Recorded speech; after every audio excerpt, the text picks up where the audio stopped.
Good evening, everybody. Thanks for joining us. This is going to be another AGA broadcast of the AlphaGo match. Tonight we're going to watch Ke Jie's final match versus AlphaGo. I'm Michael Wanick, your host tonight, and I am joined by the one and only Ryan Lee. One Don professional, but I wrote 9 Don on your label there, so I'll fix that in a second. Hi. One Don professional from the American Go Association. How's it going? How's it going tonight? You ready for this exciting game?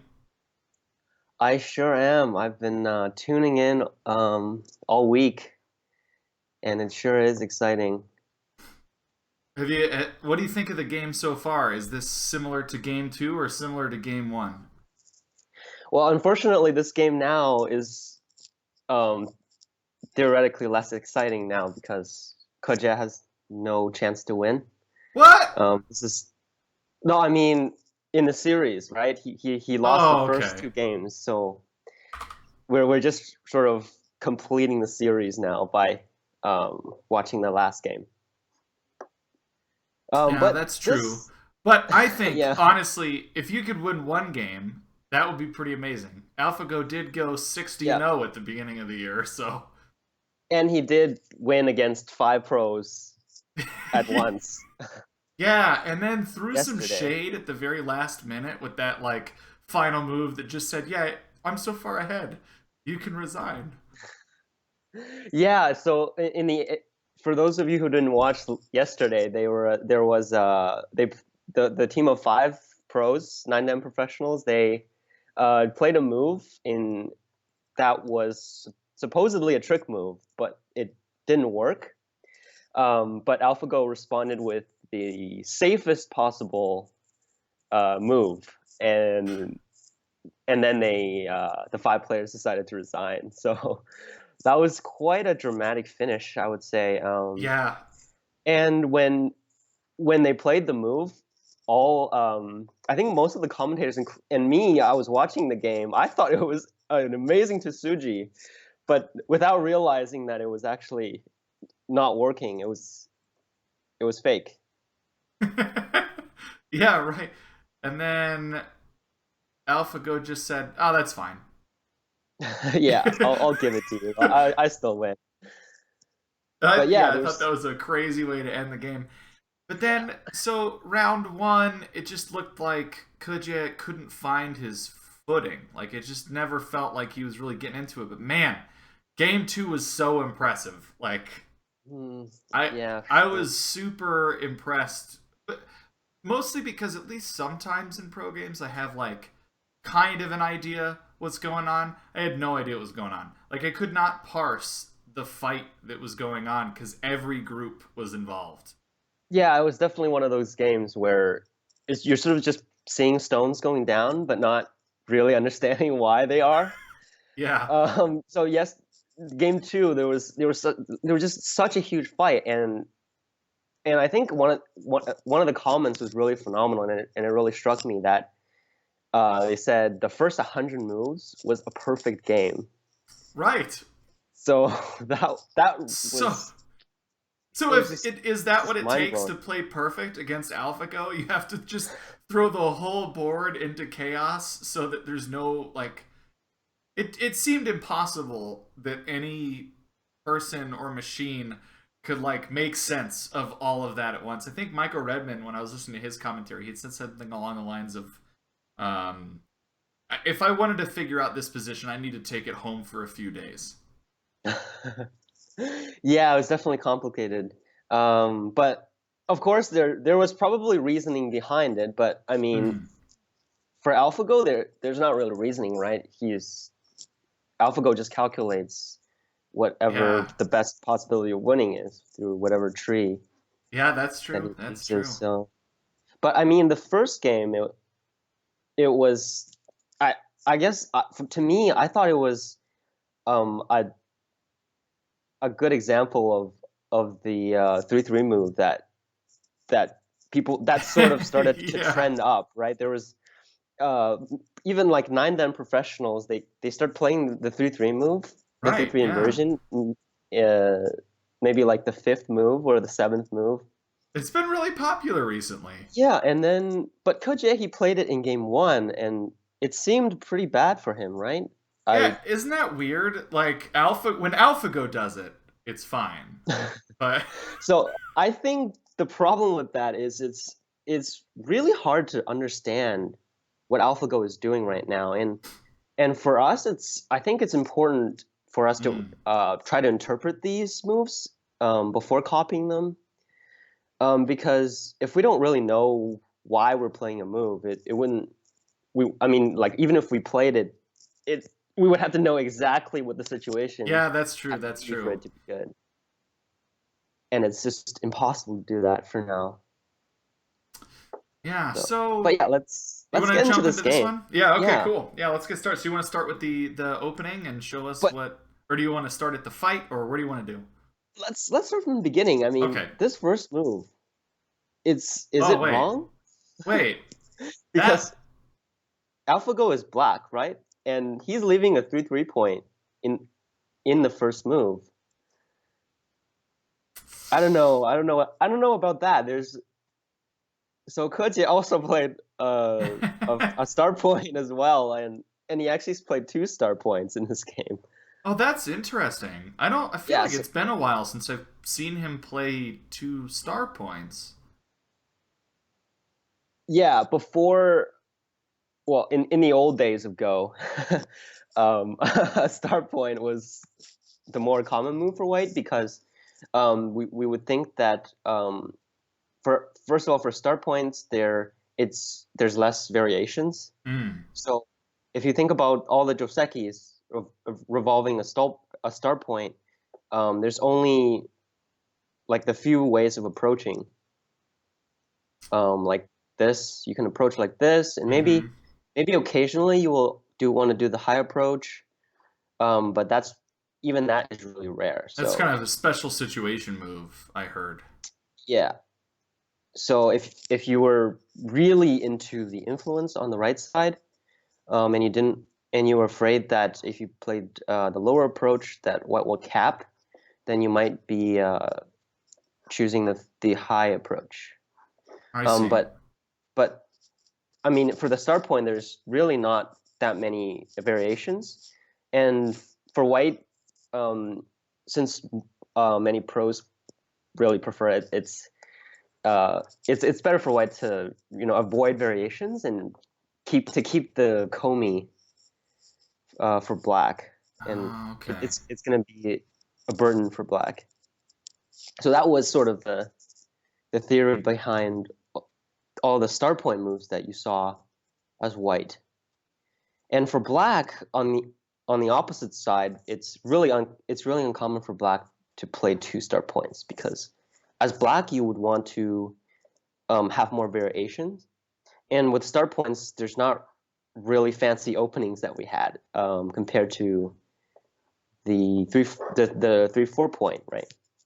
Right, because this is how you would make all the different like Chinese openings and. Right. So we had Chinese opening. We have the Kobayashi Oh, opening, right, yeah. And then there's and some variations on that one too. I think even. yeah, and there's also the approach and do the Chinese opening and all kinds of variations, and that's all starts from the mentality of black of trying to develop a fast opening to account for the large Comey pressure. I see. Okay, so Black's trying to take a little bit more control in the opening rather than leaving it flexible and easy. Yep, exactly. I see. Okay. But now, of course, I after AlphaGo games, even after the Master games, I feel like my understanding of Go has just been really not what the best understanding is, especially with AlphaGo out there. I'm sure most pros feel this way now. Yeah, probably. But of course, we would, from our standpoint, what all we can do is just interpret AlphaGo's moves our way, um, and try to reason it out because we can't reason with probabilities, right? Right, right. Okay, so let's see. So and AlphaGo didn't go 3-3 as well. So this actually looks like a normal game, It looks and awful normal to me. yeah, and then he chose this opening, Whoa. which used to be actually quite popular, maybe about a year to a year and a half ago. This one's So the before, so micro it's like or yeah, it's like the smaller Chinese opening. It's not a micro Chinese opening because the micro Chinese is this way. oh, okay. So we would call this a micro Chinese opening. Oh, so it's so okay. Someone in chat said it's the small low Chinese. I guess you could call it that way. So maybe a year and a half ago, this was quite popular, but um, Black didn't make the corner Oh, approach didn't on the lower exchange side. that first. Yeah, and so the reason behind that was um, since the Chinese opening was extremely popular at the time, there was a lot of pros who thought of ways to counter it. Okay. And I don't know if do you know the common method of countering the Chinese opening? I maybe it's been a while since I've studied it, but something like forcing the top right to become an enclosure rather than a moyo. Mhm. So some Yep. sort of a weird approach to the 3-4. Is that right? Yep. Something like That's one of the ways. So I think you're talking about yeah, this yeah. I approach. was thinking about Yeah. that sort of thing. Yeah. So this approach forces Black to play a move around here to enclose this corner, Hmm. because the next move when White goes in Q15, then when White plays here, uh, Black's corner is sort of getting attacked, and that wouldn't be a good situation for Black. So usually Black would have to enclose, and this is a way of uh, not letting Black have extensions on both sides of the top right corner, Okay. and that would force Black to develop on the lower side. And this was also a pretty common opening like this, which used to be quite popular in the day. But also one another more, I think, more recent method of playing White against the Chinese opening would be to approach from this side. Okay. So is this the And one where you take the corner?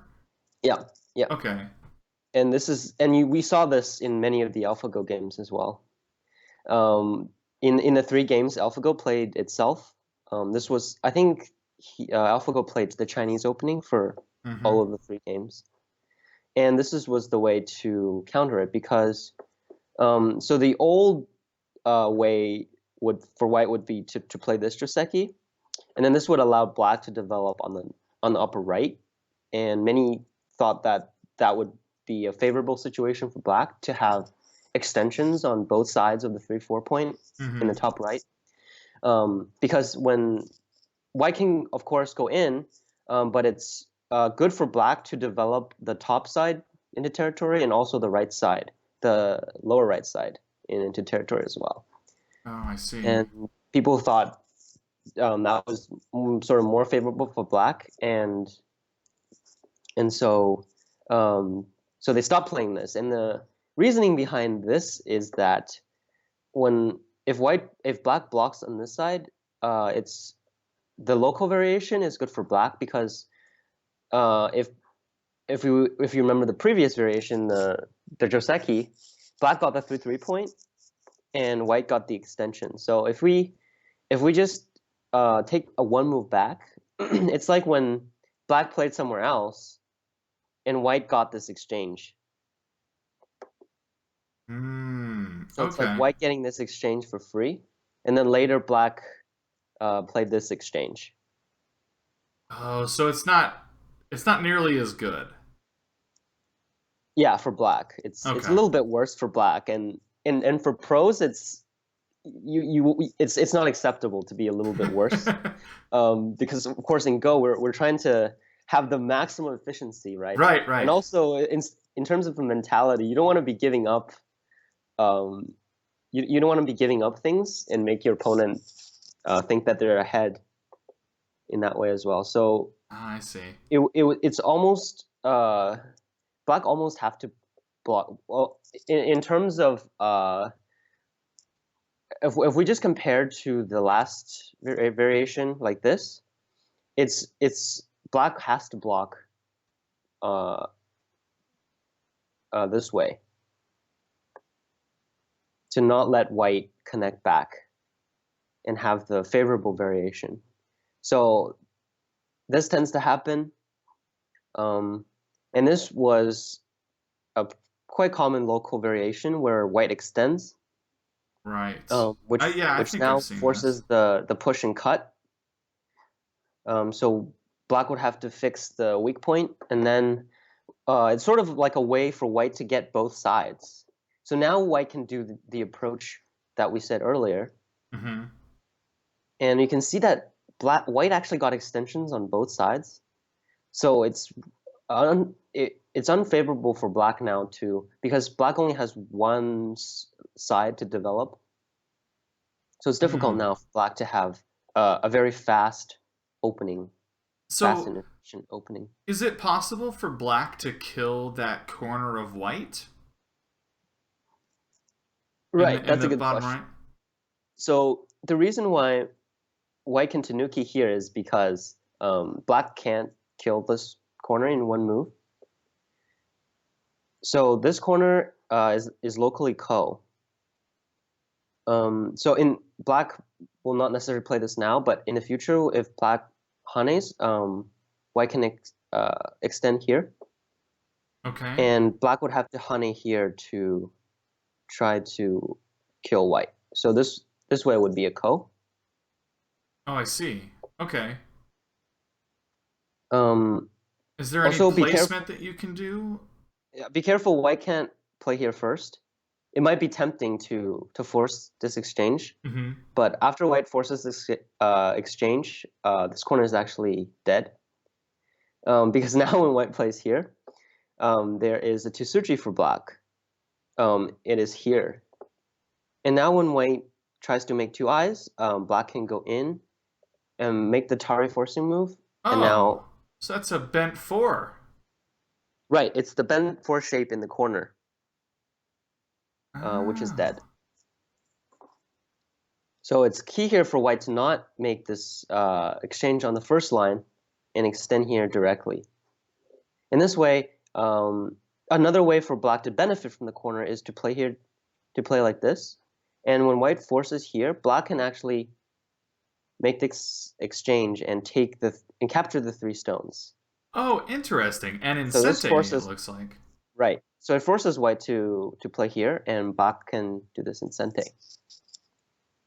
So it looks like black can benefit a lot, but remember that white already got an extension at K3 Right, and right. spent another move elsewhere. So black did spend many moves in this corner already.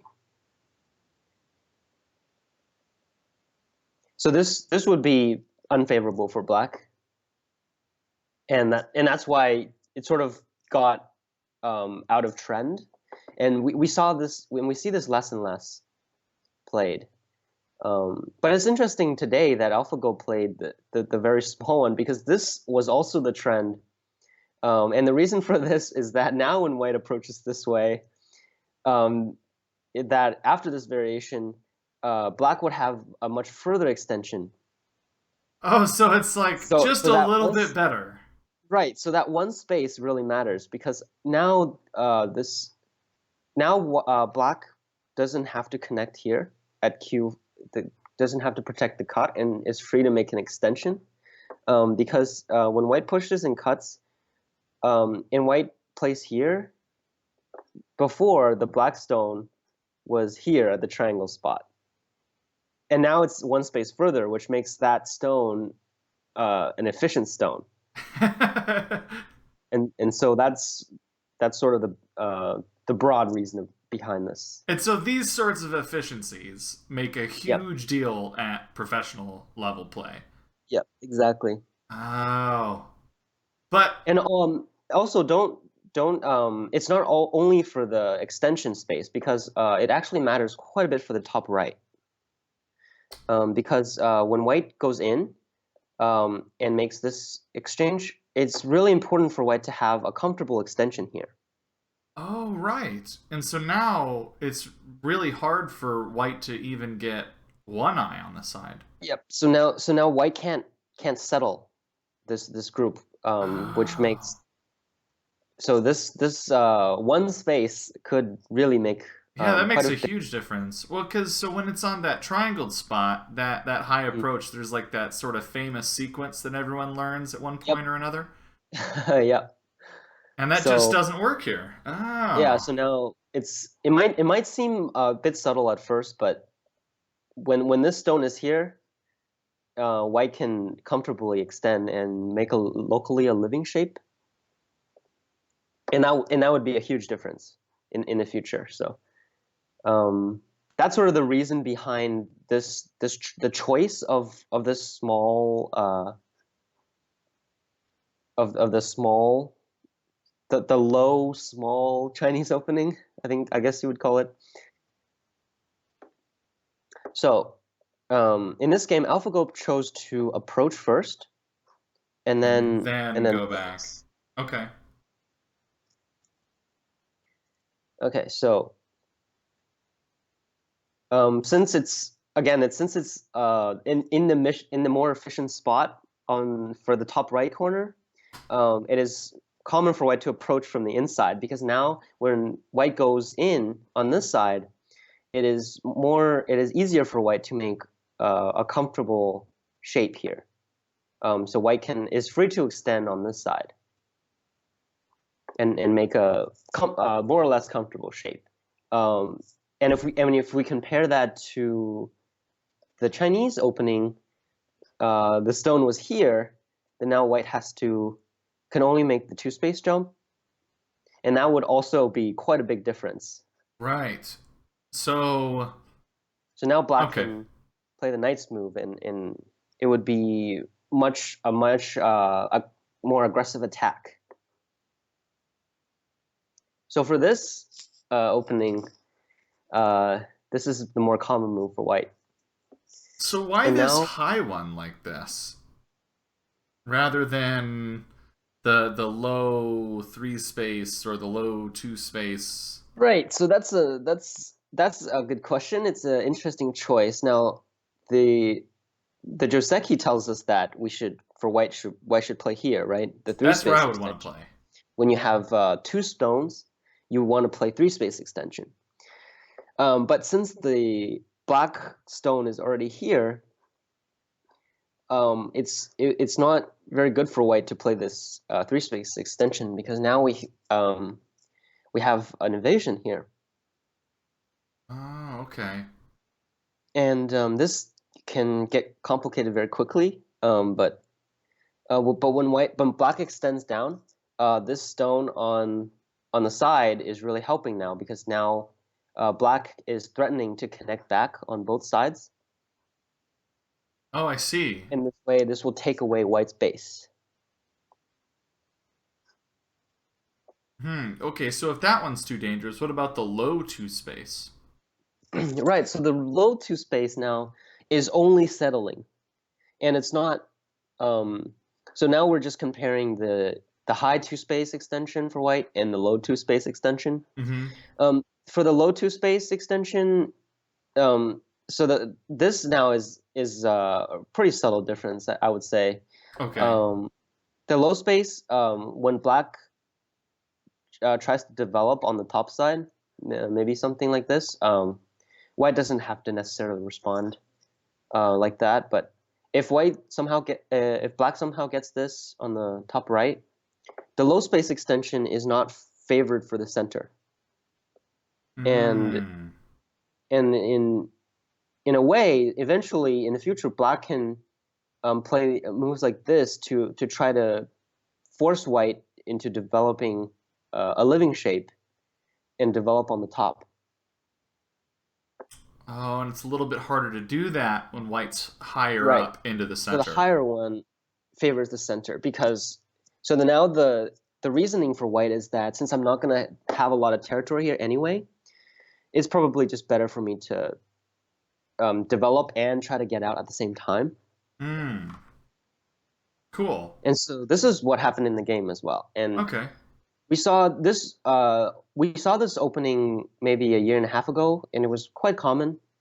But again, black didn't exchange this on the lower left, Okay, so and that's so it's the new part of it. Yeah. So it's interesting what AlphaGo can tell us now about this opening Oh, and how okay. this exchange on the lower left can help maybe the fight that might develop on the right side.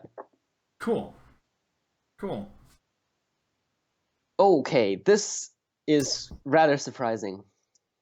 So, when I'm teaching like double digit cues and single digit cues, one thing I tell them is don't do this is the opposite of a shoulder hit. We call this the armpit hit. I was like, Oh, don't ever hit the armpit. It's not worth it. It's this doesn't look good to me. I don't right. Yeah, so I think so that I think a move like here would be what you call it the armpit hit. armpit hit. So Yeah, this not this not a would be shoulder extreme, hit. The other side. right? So Michael's referring to this. This is extremely bad because it's sort of helping black. It's first of all, it's making black stronger, and also when you try to initiate a fight, it's often bad to play near the opponent where your opponent has many stones. So Okay. that's sort of like a general rule of thumb. Um, but I think uh, this move looks interesting because, of course, you said it's bad in terms of the general Go knowledge that we all know. But I think in this case we could reason it out because black obviously wants white to block, right? That's the first Sure. move, that sort of the intuition move, right? And then in which case black will probably extend up, and this would be okay for black. I'm because white is really being cramped in the two Oh, okay. spaces here. So in this way, it's very inefficient for white to be just cramping two spaces on both sides. Okay. Yeah, someone in chat said it looks over concentrated. Yeah, right. That's the word. And why can't Tanuki play somewhere else right now? Because this Hane, the two stones Hane is quite severe, and in this way, it's white is pretty cramped. He is even more cramped, and might be forced to live locally. Hmm. So if white has to keep responding to maintain an efficient shape, um, and black might just keep make forcing moves. And as you can see, these moves extending up, white is facing really nothing on the lower Oh, side. I see. Yeah, But so you see these three black stones, they are developing an influence on the upper side. So if we compare the efficiencies between the the different stones that I've highlighted, and it's pretty easy to see that the black stones are obviously being more efficient. yeah, like I you can't make anything from the square stones, but the triangled stones are facing all that empty area. Yeah, Oh, I see. So this armpit hit is pretty good here. I think we need another name for that. What? I mean, yeah, what the reverse shoulder under shoulder I, hit? I like that the reverse shoulder hit. So that I think what Ke Jie did was that he saw what AlphaGo wanted, and he chose to not um, play the move that's sort of the textbook response. Um, so in the game, White Tanuki. So again, this is sort of I think this is one of the better rule of thumbs in Go. I like to tell my students that don't trust rules of thumbs and go. That's a good But rule. yeah, because the reason for that is because well, in Go there's it's just it always depends on the situation, and it's just it never works when you try to develop something because it will never work for all situations. So but despite saying that, I wanted to say one of the rules of thumbs that I actually trust more or less is that when you don't know where to play locally, or if you think you can't benefit locally, you should just play somewhere else and play elsewhere. and that's sort of one of the rule of thumbs that pros use. So I think it's good Okay. for the audience as And well to try it seems like AlphaGo seems to like that rule as well. it out. Yeah. If if AlphaGo had our reasoning, then that would be the reasoning behind it. So white chooses to attack this lone stone here, which is, Hmm. I guess, the bad thing about leaving this approaching move is that it can get attacked. And this is sort of the standard way to attack that stone, right? You kick it Mhm. to make it a little heavier and then do a pincer of some sort. Do Yeah. you know why? So I almost always do the same two space high pincer. Do you have any thoughts about why maybe K3 is the pincer that Ke Jie chose here? Well, I'm only speculating here, but I think the reason why this is bad is because it gives black a good move right off the bat. Um, I have a guess. yeah, can you guess? I think L3. Yep, exactly. So L3 would be pretty comfortable for black, right? The lower right side looks developed but not over Mm-hmm. concentrated. So and the way to judge that is that if we remove all the stones on the left, black still might extend at L3. So this would be a comfortable extension for black. And when you're playing a game, you don't want your opponent to be comfortable. Right. Um, Especially so not a machine. so when you're choosing a pincer move right now, and you know you should pincer, it's that's one of the things that you should keep in mind. So I guess one of the high pincer would also be um, a move that I might choose. But in the game, he chose the low pincer, and I think the low pincer is focusing on this second line move. Hmm. If black chooses to play over here. This is sort of a way to attack the base, sort of the corner group. Yes, this is I think it's sort of like a common move here, Mm-hmm. and it's one of the weaknesses the uh, for this enclosure. For this enclosure shape, when white has a stone um, around the K3 area, so it's difficult for black to respond here because if black jumps, then white can keep bullying black and get this Hane in the corner. And this black shape looks um, It doesn't pretty look bad. good. Yeah. So this is, I think this is what Ke Jie is aiming at when he played this move.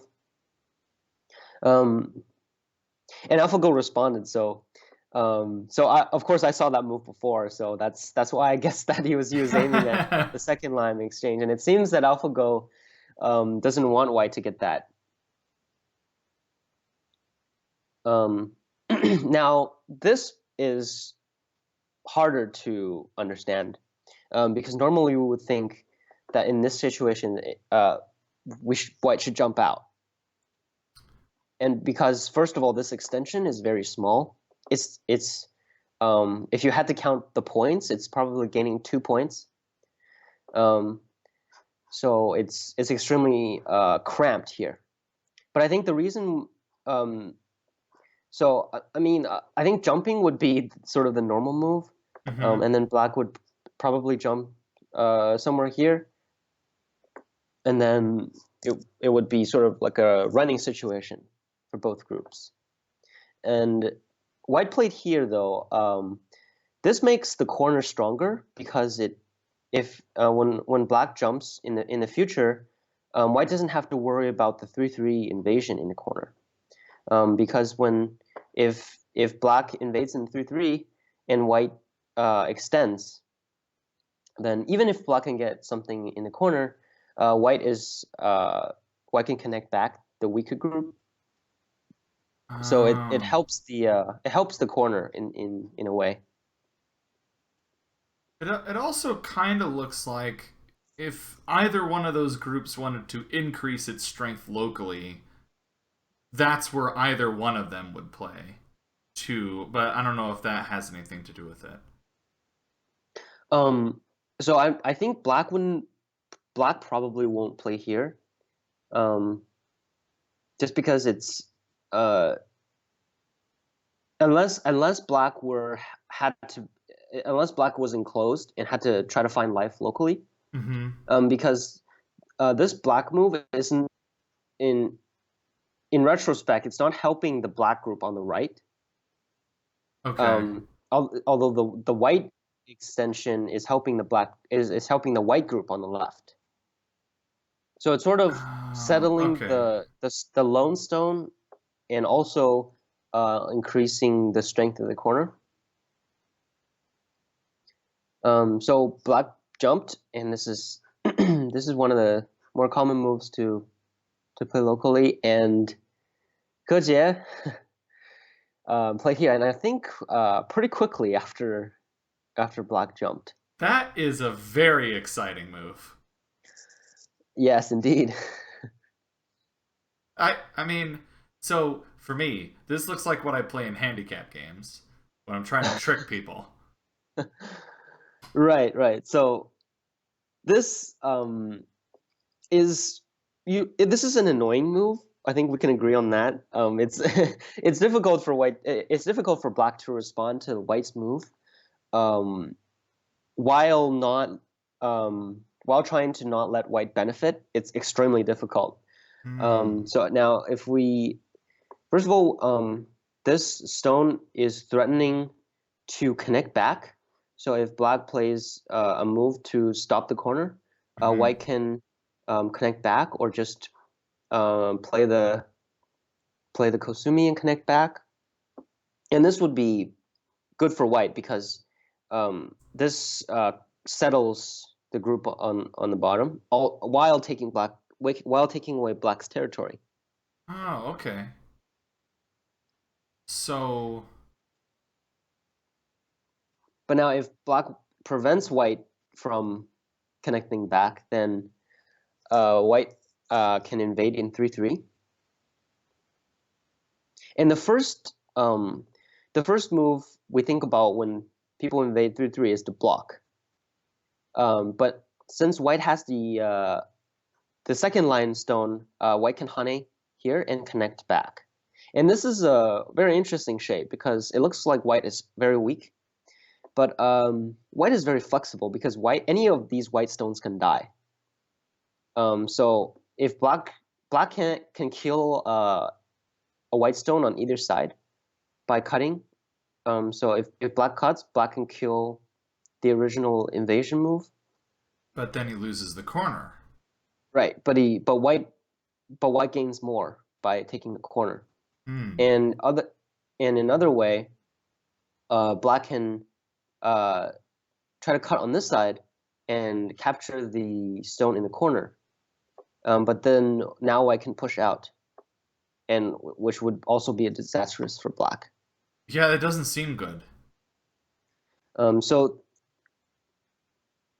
it's like this is a very high efficiency shape for White, because there's only three stones in midst of all of these Black stones in the corner that were there, Hmm. but it's very flexible, and it's pretty much unkillable for Black, because when Black kills any of the stones, it turns out better for White. So it seems like no matter where Black responds, White will gain something from it. And so AlphaGo chooses not to respond again. So my rule of thumb is working perfectly this time. AlphaGo And agrees.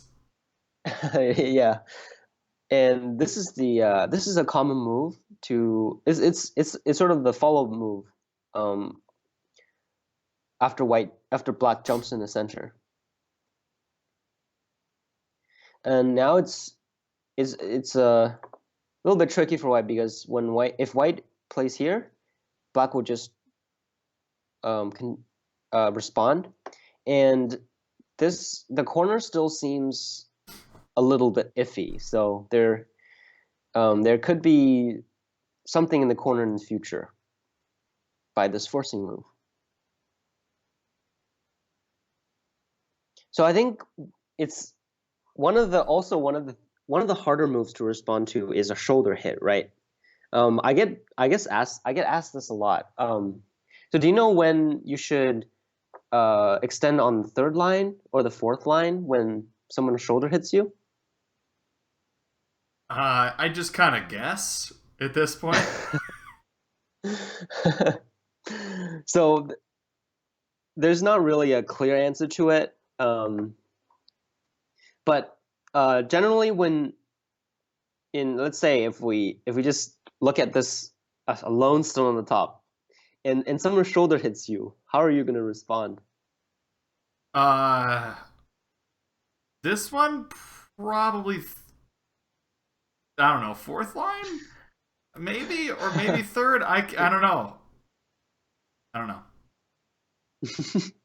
So when when you usually when you respond on the fourth line, they it's common for them to extend up, right? Hmm. And sort of you're building up some influence on the white is building up some influence on the right, and black is building some influence on the left. And this is different from when white extends on the third line, though. Sorry, I'm getting a little bit of lag from KGS. That When happens. white extends on the third line and black plays extends as well, and then white turns, and now it's it depends if black can Ikane because Oh, hold on, if just a white second. can't We're cannot. getting hold on one second. We're getting a little bit of robot noise, so Oh, we're gonna jump to a break and see if we can fix that real quick. Hold on, just a minute, guys. We'll be right back. All right, say something. Oh yeah, of course. As soon as I take a break, it fixes. There is like a yeah. I got robot voice from you. Like it was sounding like someone in chat said out. Yeah, I don't know how else to describe. It's where it like where the audio gets really fuzzy and like metallic sounding. I don't know how to describe it. Robot voice. It happens sometimes. I don't know why it happens. But anyway, it's fixed now. Can you scoot your laptop down because I'm cutting your chin off on a lot of these things. Yeah, that's better. Yeah, because you lean in a lot. It seems like. So that, I'll fix it. There we go. Okay, good. That's fine. Well, because yeah, when you lean in, sometimes you like cut your chin off at the very bottom. So okay, well anyway, the audio and the video is back, so I'm gonna transfer this back in. So oh hey, yeah, they can hear me talking, of course. sorry. Anyway, we're back. Yeah, no, I forgot to mute myself, so they heard me talking to myself, sounding like a dum dum. So anyway, we fixed everything, and now people know what happens when we go behind the scenes. Anyway, where were we? We were talking about so now when white rotates along the side here, black can stop the black and Hane.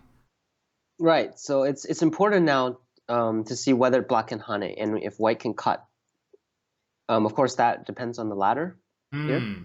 Okay. But if black cannot Hane, then it would turns out to be this shape, Okay. and this is the other sort of common shape.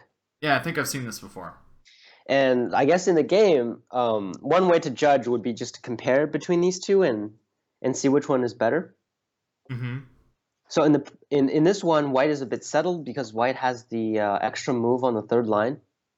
But in the other, at the same time, black is a bit more settled as well, and so you would just have to judge from there, I guess. Mm-hmm. But I think I've said too much now about the shoulder hit, and uh, now let's try to catch up to the actual game. Okay, so now white avoids getting surrounded. It looks like. Hmm. And this move is very big because um, when black blocks, the corner has very bad agi, and even with this exchange being sente, uh, it's very uncomfortable for white. Oh, is there still some dramatic stuff in the corner, or Yeah, it could be. So when black plays this move, I think white is already sweating. I'm sweating just looking at it. And um, so if white prevents black from connecting, uh, then it becomes very bad agi. And even if white can come out on top, it will the corner will turn out to be very little points. Right, so that's just a headache that you don't want to have to deal with.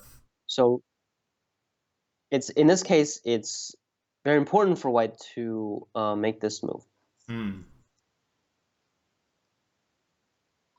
And then black continues. And this, I'm really wondering now is why isn't white playing a move in the corner? I mean, it looks like if white just plays the 3-3 point, how is black going to respond? Oh, okay, that's also what he did. I didn't realize. Oh, okay. So that answers your So now, question. so if black extends down, then white gets this magic move here.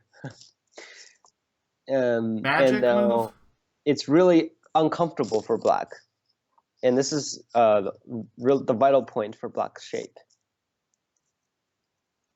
Is that because there's Um, some weird stuff with the wedge, or yeah, so right now this is threatening the cut here. oh, wow. Okay. So black has to find a way to connect. And black doesn't want to make the tiger's mouth because this is helping white, and um, that creates another weakness at over here. If because this Atari Sente, this creates a weakness by itself. Oh man. So if the only way for white, if black is to connect, then this big shape is pretty inefficient. It's It doesn't not look really good. doing anything, and it's also very weak because it doesn't have any eyes as well. Oh. So this is a vital point that it's a must take. So it's interesting now what white will do. Um, if white honey here, then I'm assuming black will just give up the corner and just play here. Hmm.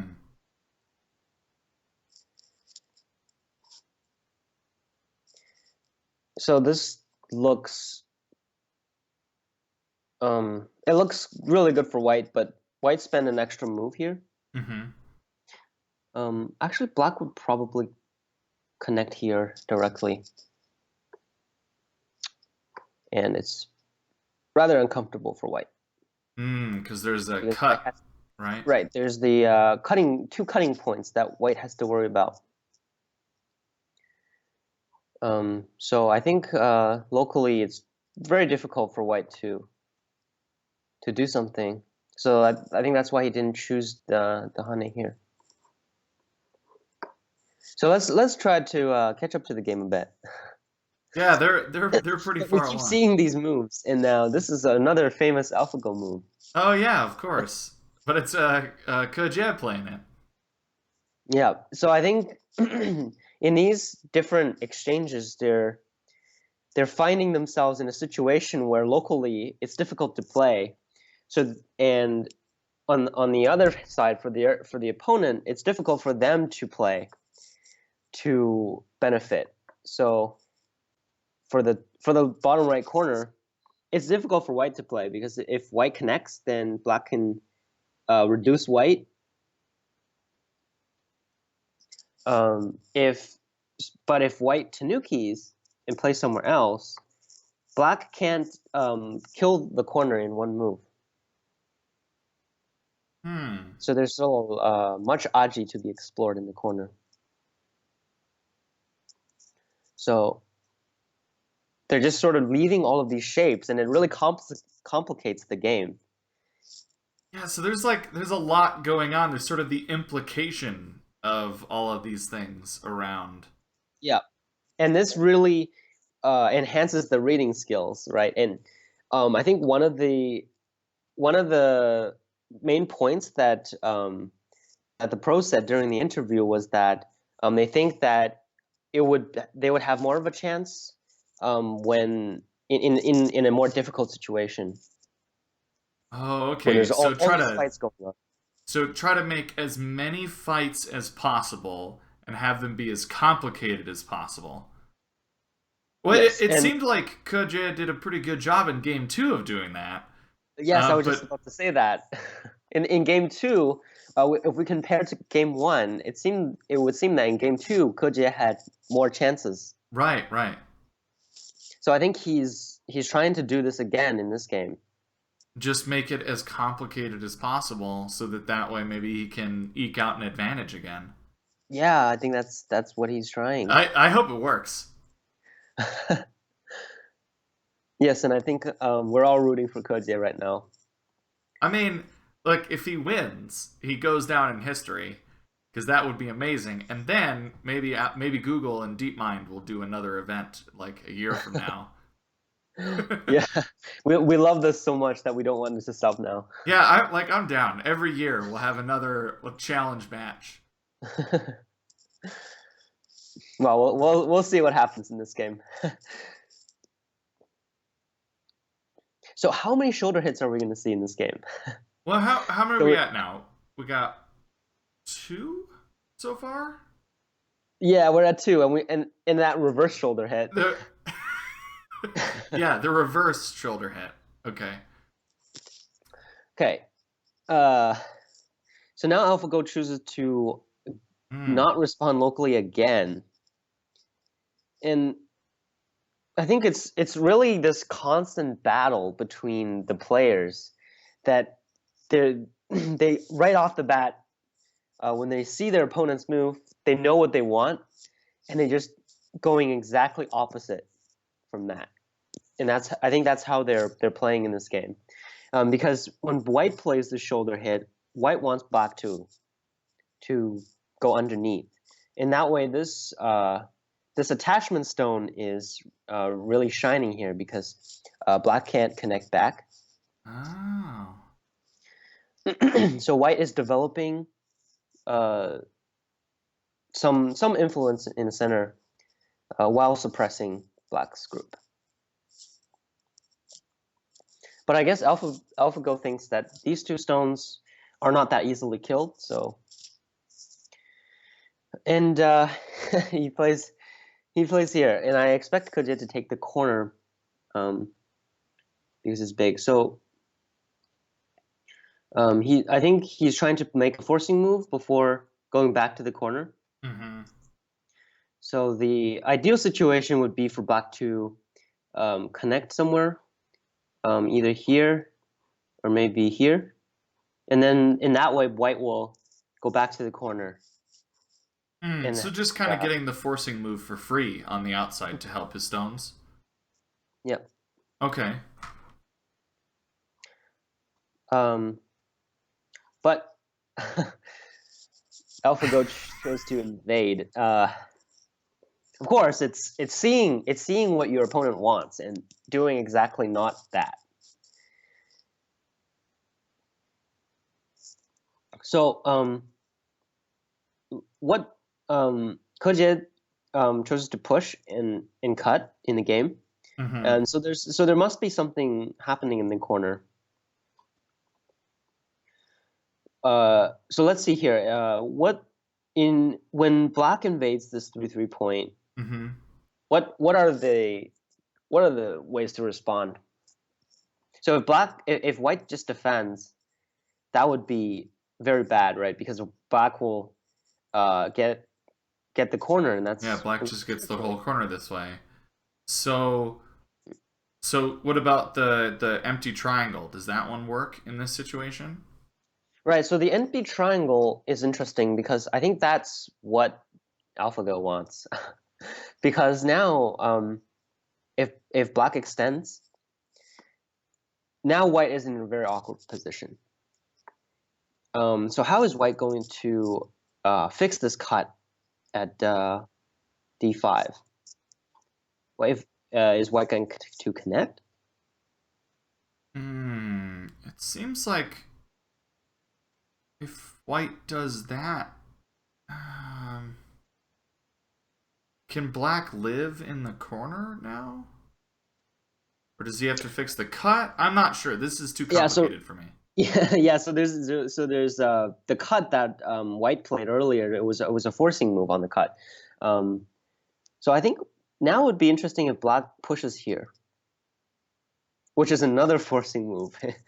Out of all of the forcing moves that we have in a row. So if White connects, then Black would get this Kosumi and Sente, and that would allow Black to connect back, or not connect back, or live the corner like this. And even if White can cut, Black can Oh, still black can connect. connect underneath. And now we can see this White group that's about to die. So this wouldn't be working for White. So I think the only variation now would be to play here. And now if Black just connects back, this whole variation would be good for Black now, because now White has to spend another move to fix the corner. And black seemed to do a little bit of damage on the outside. Yes. So if you think about what the situation was before, we just have to compare two variations, right? So Mm-hmm. what we had before. So if you remember, what we had before was that we had this, and what White wanted was this. Yeah, So right. Black did a forcing move, um, and White responded. Mm-hmm. But what happened? What happened? What do we have now? So Black first of all has this extra push, and also White has a lot less points in the corner now, Hmm. because White has to. It's um, sorry, I don't remember the word. It's a Uh, capture race. So oh, White okay. eventually has to fill out all of the inside in order to claim the corner to be territory. Man, that So is a pain in the butt. so this would be bad because Black has this interesting forcing move. Now it would it wouldn't make sense for White to play here because that's conflicting with what White was trying to get before, right? Yeah, that makes the This peep kind of silly.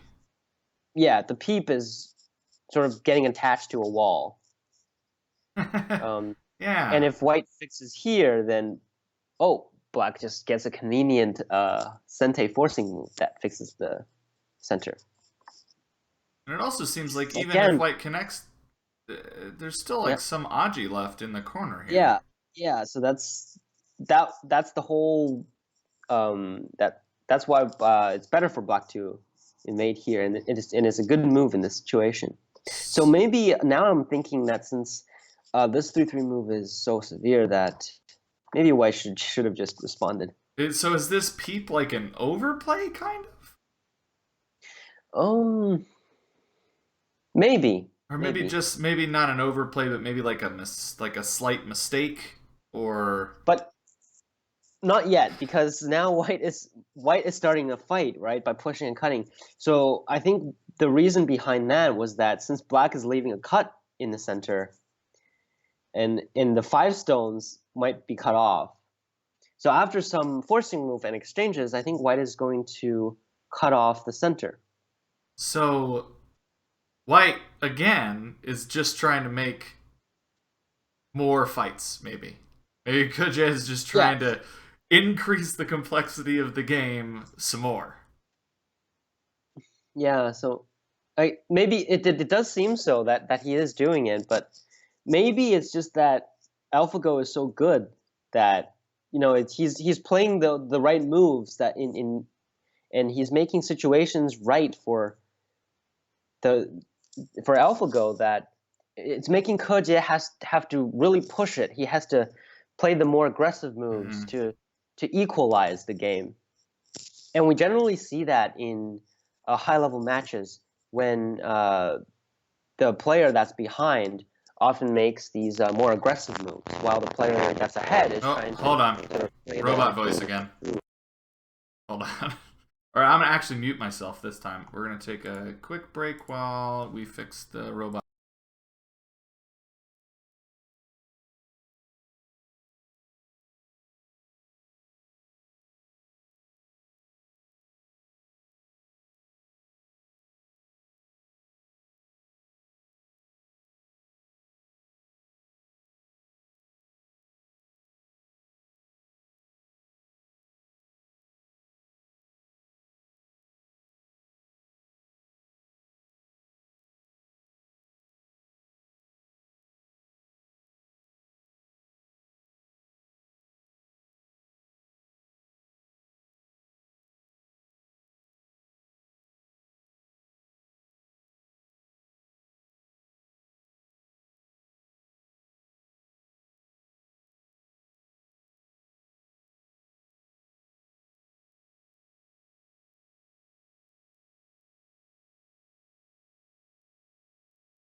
Hey everybody, we are back. We needed to take a little break for some technological problems, and we solved them all. Anyway, if you're just joining the stream, I just wanted to let you guys know what we're doing here. This is the AGA broadcast of the AlphaGo match that's going on in China right now, and we are watching Ke Jie play AlphaGo. And I'm your host this evening, Michael Wanek, and I am joined by Ryan Lee, one Dom professional from the AGA, one of our very own pros. And so what do we leave off on? We were talking about how this seems like Ke Jie is trying to make it really complicated. Yeah, it seems like Ke Jie is initiating fights, Mm-hmm. and that's generally not a good sign early on because um, especially for a player like Ke Jie, it doesn't seem like his style.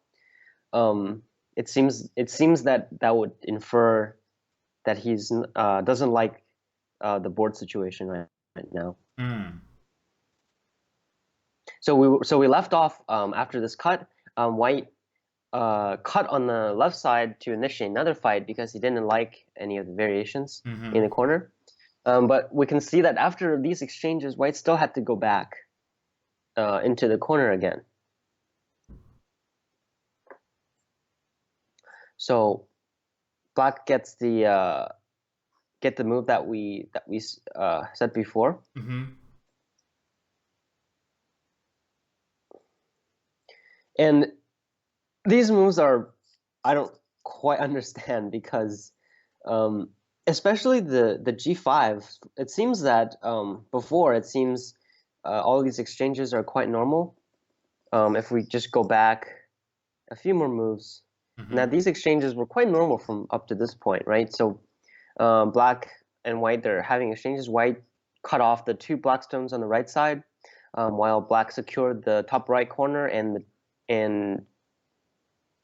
I guess semi secured the lower right corner, but there's still some agi, and it's still unclear what uh, the two lone white stones are going to do, and it might be because White is afraid of an attacking move on the two Mm. white stones. But it seems that after this move, this invasion is very severe. Um, it's really hard Yeah. for White to respond. And we did go over the variations. But even after starting the fight, it doesn't seem like White can get things from this fight because White already lost about 15-point corner to about maybe 5 or 6 points, and White and Black also gained about 7 or 8 points. So there's quite a big point difference now, and Uh, it's still hard to say from the influence in the center who is the one in control. So in terms of the balance, it would seem I get the feeling that Black is already starting to climb ahead. yeah. So my impression of these, I'm not sure if this is the right thought or not. It seems to me like this group on the bottom middle and all these stones on the outside for the white sort of in the E10 F10 area. Those don't seem particularly strong. Like if it's influence, but it's certainly not thick at all. No, they're not, and White spent two moves in the center, and I so the two lone stones are settled now, but White is paying a pretty big price by first of all sacrificing the corner, Mm-hmm. and also, as you said, this group that we're talking about, is very weak because Mm-hmm. first of all it doesn't have many liberties, and there's forcing moves everywhere, and so but on the other hand, it seems that Black shapes are quite strong. Like if there's only one, if there's a weak group, then it's the five black stones in the center, which Black can just spend and move to connect if need Sure. be. So I I don't think this is a good situation now for Ke Jie. And this is a common move actually for this shape, because if we see this move ascente, this forces white to connect, and so this is it doesn't now this move just seems more normal, right? It's just Yeah. a jumping move to try to attack the white stones. But it's important for black to play this directly instead of exchanging what I showed earlier. Why is that? So if we if we go back to this variation, white can jump out. Mm-hmm. But if black plays here directly, it's now white's turn. So if white goes back here, then black will not put the stone back to there, right? Black will connect back some different way. Whether here, if he's Oh, feeling it's a better if shape he's this way.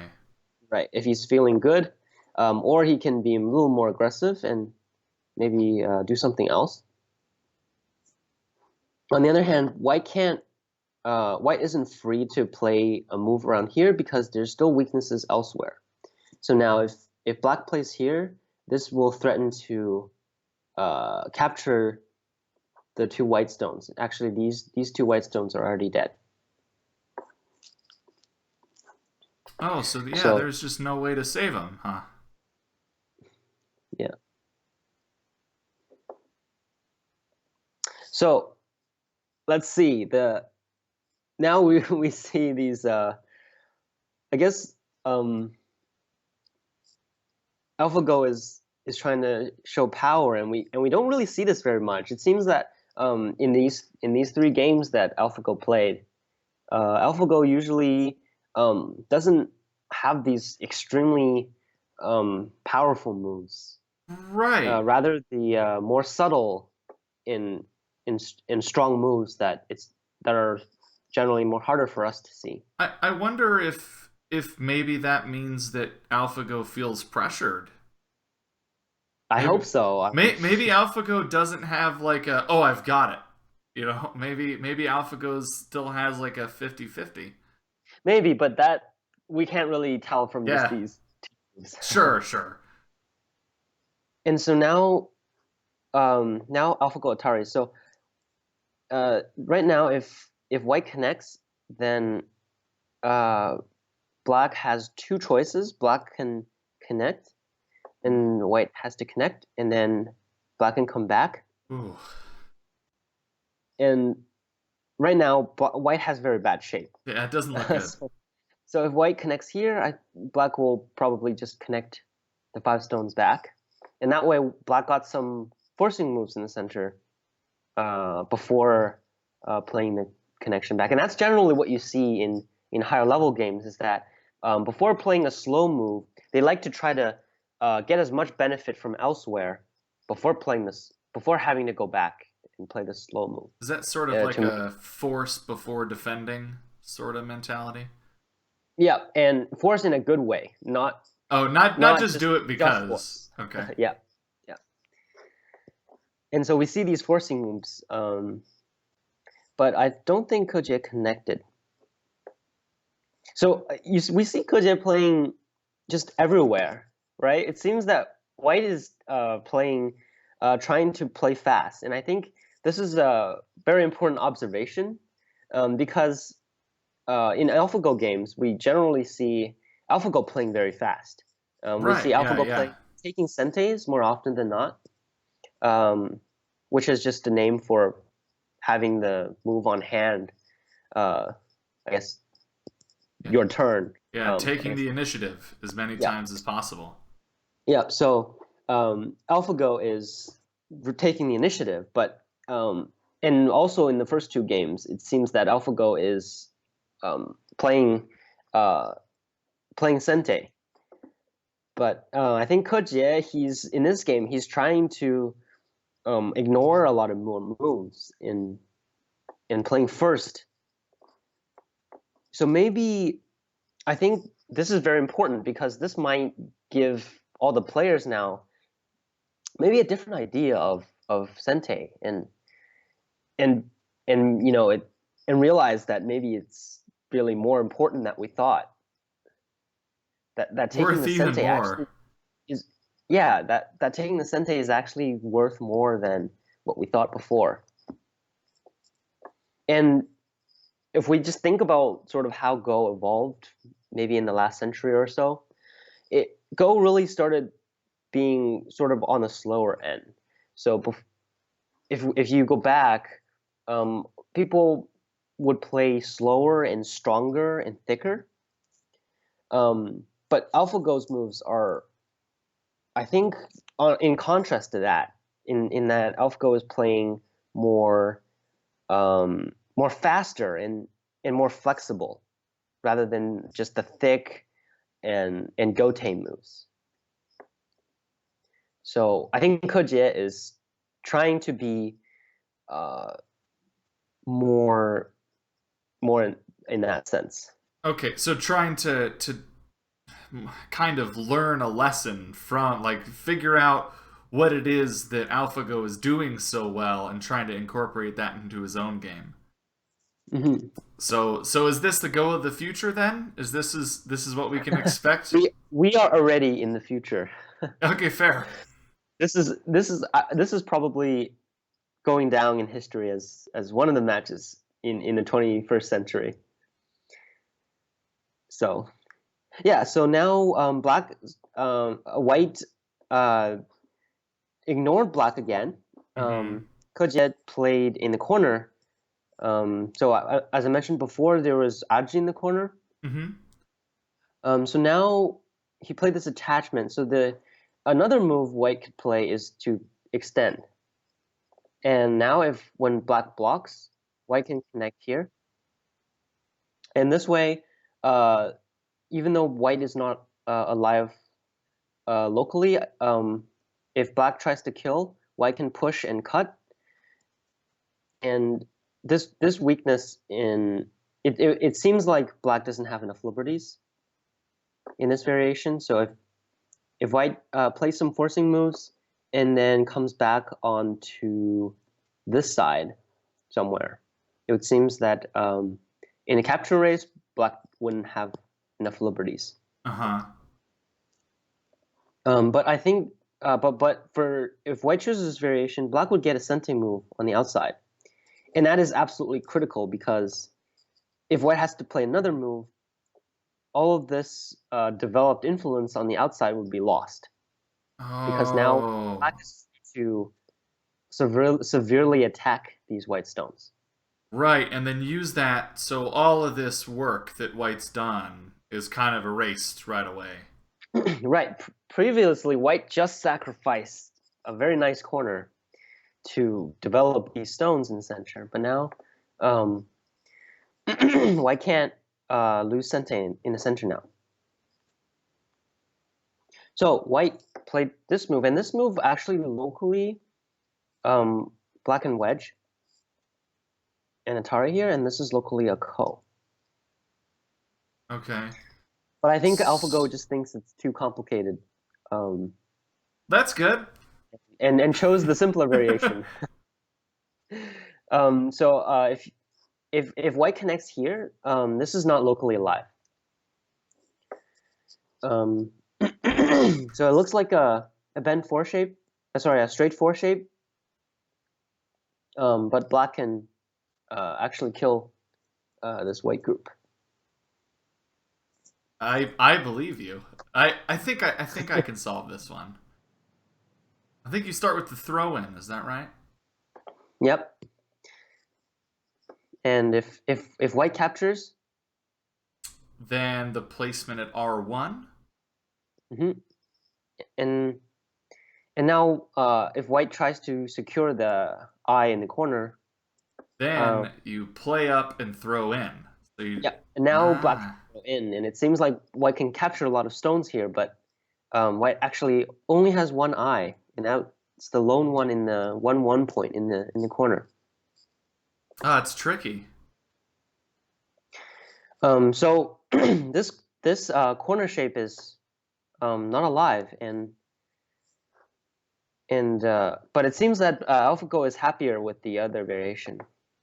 Letting it is live here. yep, and just to let white live and take the outside. And you can see that from this variation, white's uh, by attaching at M2, um, white is white can come back and defend this group after living in the corner. So, is this another shoulder hit? Does this count? I don't think this would be a shoulder hit because this is on the sixth line. Okay, so Um, nobody's shoulder is that tall. Okay, got it. and white took the corner to sort of maintain a balance because black just took white's corner, and Mm-hmm. so um, white is taking black's corner now. And I wanted to emphasize that because it's really important in Go to have a balance between territory and influence. If you don't worry about territory enough in the game, then it's often very easy for your opponent to get ahead. Because when you're in a situation where when one side has a lot of territory Mm-hmm. and the other side doesn't have enough, then it's often very hard um, as the game moves on for the side with very little territory to catch up, I especially see. when you have players who are around the same strength. But also, it's very important for influence because if you just take territory everywhere and your opponent gets a huge center, then that also would be equally bad. I see. You're right. So you have to balance them. Yeah. So we see White coming back after taking territory to enforce this group, and I think it's finally in a shape that we can say it's settled. Because throughout the whole game, the shape has been sort of just hanging there or being attacked or threatening to being attacked. Right, right. So is this a good thing that it's settled, or is this making the game easy for AlphaGo to parse? So white definitely benefited in the lower right corner by Mm-hmm. taking By the taking the points. So I think it compensated for the points lost in the left corner. But I wouldn't say this Ke Jie has caught up yet in this game. Um, Mainly because first it's AlphaGo's turn. Um, And also, black developed pretty good thickness on the left side. If we um, if we if we just pretend that the black can maybe uh, play a move here in Sente, of course now black may not play this and white may not respond locally, but it's pretty unlikely for white to save the two stones now. Okay. So black is quite thick on the board overall, and more so than white at least. And I think black would, if I were black, I would try to do something on two stones on the right side now, um, because it would seem that when if white plays another move, it would kill those two black Hmm. stones. But knowing AlphaGo, I think um, my guess that AlphaGo would play a move in the center, just because I think AlphaGo would value the center more. Sure. So, sorry, that was my move. Okay, yeah, so AlphaGo did play in the center.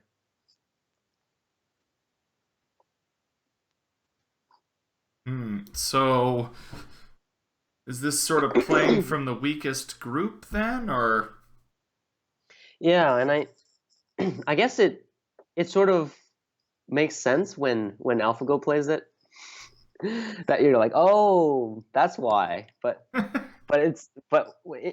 in a game, it's really hard to think of these ourselves. So before I suggested to sort of settle this group, but this move is really big because when white plays here, it connects all the weak points. And it's So starting to build all the influence together as right at the one. same time, while reducing the weak points, I also see. developing in the center. So this is actually a very important move right now for black not to miss. Well, leave it to And AlphaGo right, not to so miss it. right, of course, now white has to play a move here to capture black. But wow, this is a very aggressive move. So this is white is saying that these two stones are dead now. that so that's the stones at R12 and R10. That's what Right. this move says. They're Yeah. toast. And if I think if black wants to live, it's not very hard. Black can just um, maybe play some forcing moves. It would be difficult for white to kill this very cleanly, but this would be bad because this would hurt the corner at first, Mm. and also it's not very easy it's not very easy to live this without losing things on the outside. Um, so this is AlphaGo's move. We have our answer. So it seems that AlphaGo is just going to sacrifice the two stones. So since it's AlphaGo, is this a shoulder hit? Does this count? But it seems like there's a lot of these diagonal attack. Yeah, Like yeah, I would. Yeah, I think this would count as a shoulder hit. this one counts. Okay. Okay, let's count this as a shoulder hit. So I mean, it certainly looks to me like this is helping Black's group, and then just giving up the stones, like you said. I mean, I don't know. So um honestly I don't really understand this move actually. It seems to be a forcing move at best on the right side. Okay. Oh right, so if white doesn't play locally, then black can play R8. So if white plays somewhere else, then black can play here. So if white plays on the top, then black can block and sente, and now it's very easy for black to live after getting those exchange moves. So, but this would be very different because um, now when black lives, black can uh, Whoa, put a that's pressure on the cool. center. That jump is awesome. So this is sort of the what we were talking about before. This is like forcing. It's a forcing move before living. So So this just get that cut in and yeah live. yeah. So and then live.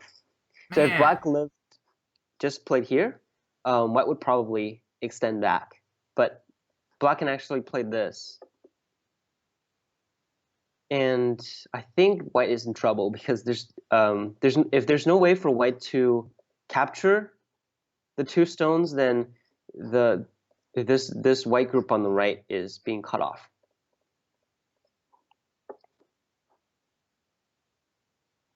Um, so Wow, that's really dangerous. so if white has to push, then this would be a very interesting shape. Um, if if black pushes, um, this would be very painful for white. Ooh. Oh, squeeze city. Yes, and this is a squeeze, and you can tell from white's shape that this is one of the most inefficient shapes possible. Yeah. And so now when black connects, um, white is dead locally because there's no way for white to so it seems that black only has 5 liberties, Hmm. but if white starts from this side, black can extend liberties. So white has to play this move, and that means black gets to uh, play first in a capture race, Oh. and we each have 5.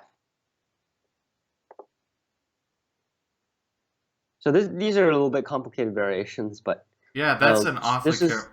This is Complicated this fight. is getting at the this move that I'm showing here, and it seems to Hmm. be working. So I think White has to respond, and he does. So he plays these forcing moves. So again, it's like forcing before going back and responding. Okay, so White is responding on that side. So now this these variations won't work. So he's still trying to prevent Black from getting away these two stones. And it seems that White is doing well now. In and when AlphaGo plays safe, and that's generally a pretty bad sign. Yeah. So and AlphaGo just gave up these two stones. Hmm. So So now is White, the Aji of that jump is a lot less now?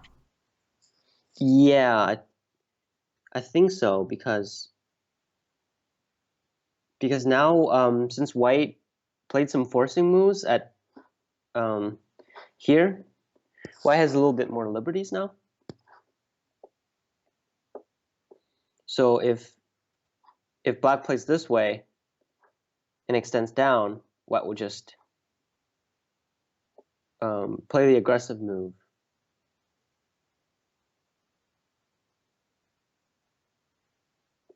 So or just connect, but this would leave a ko if Black played here. Oh, White would have neat. to start a ko to prevent Black from connecting. But there does seem to still have a good amount of aji, but there's White is still trying to be as efficient as he can be. Sure, sure. Connect. I mean to capture these two Black stones.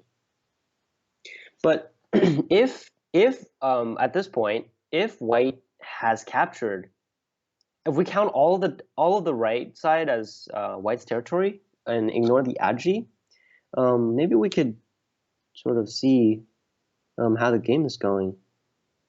Yeah, do we want to do a quick So, count? yep, on the bottom, um, this move is sente, and we can count it as like this. Mm-hmm. So White has 5 points, and on the left side, I'll count about six points for White. All right. But that's it. White only has the right side, and in the lonely corner on the top left.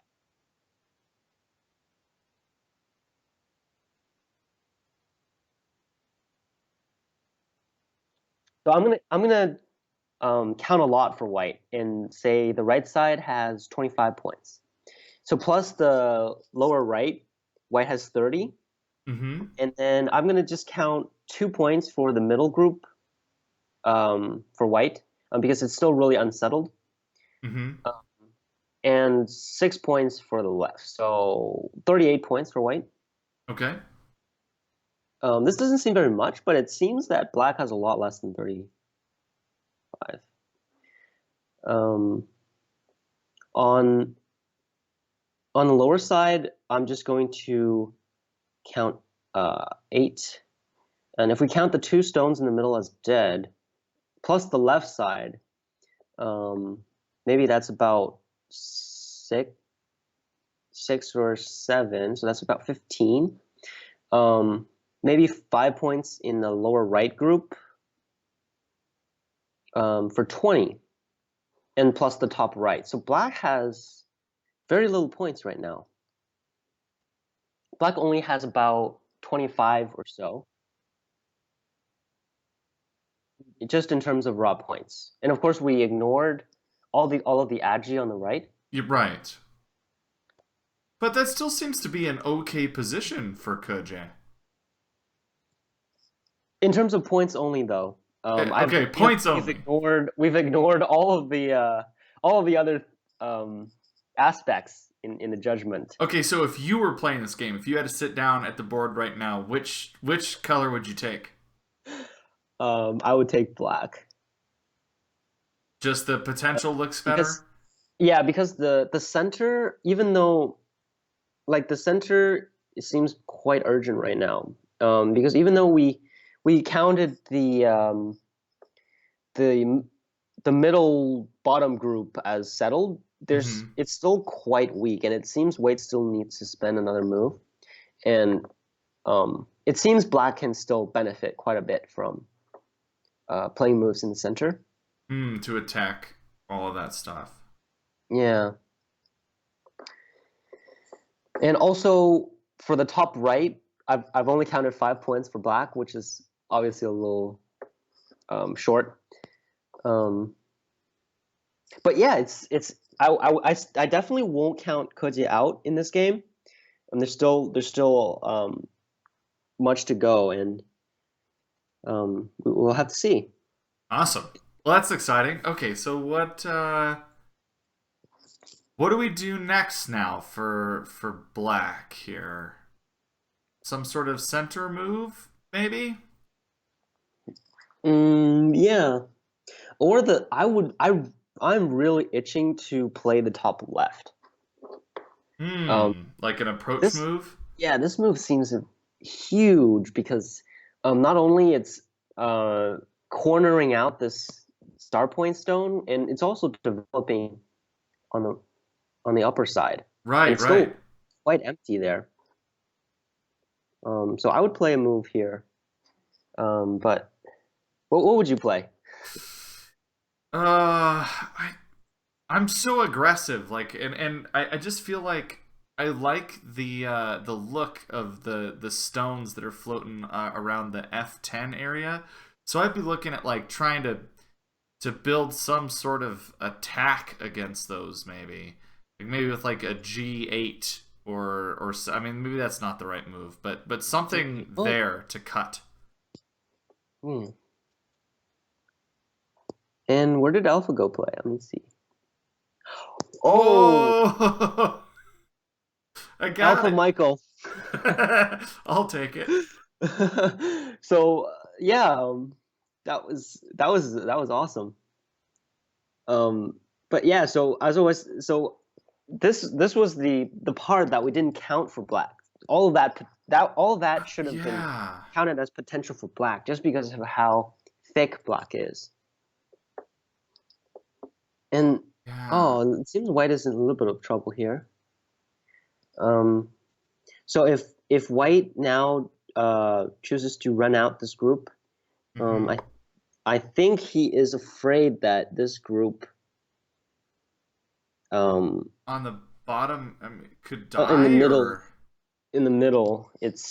it looks like it's really in danger. Hmm. Let me just try to find the right move there.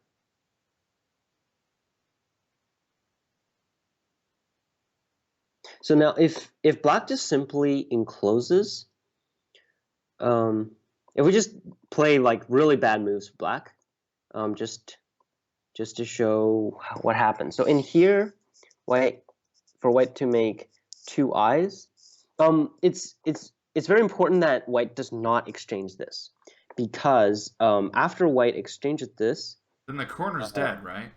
in the corner, not exactly, but we will see. So when Black Han is here, White has to use this connection to live. So this connection is sensei. It's forcing the cut at R4.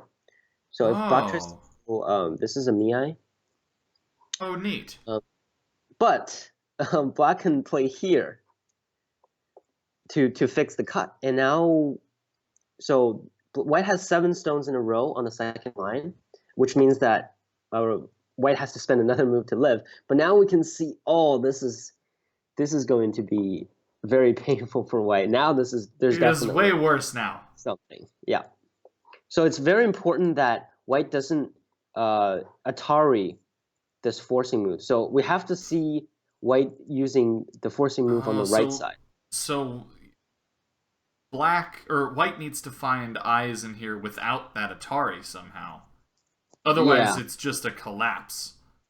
yeah, and Yeah, that looks hard. it would seem impossible. I think it is impossible. Um, Yeah, it doesn't look good.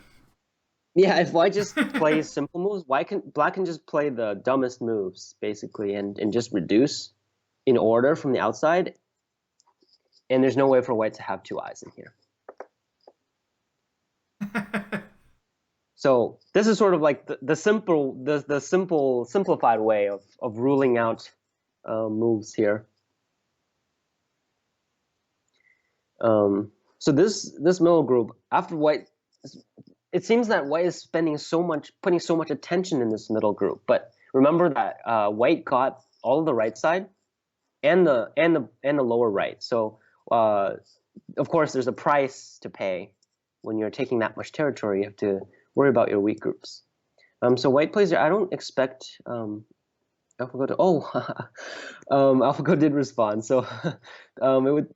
I guess this middle group is still in danger. So right. So now black goes back, Okay. and now these stones are now captured.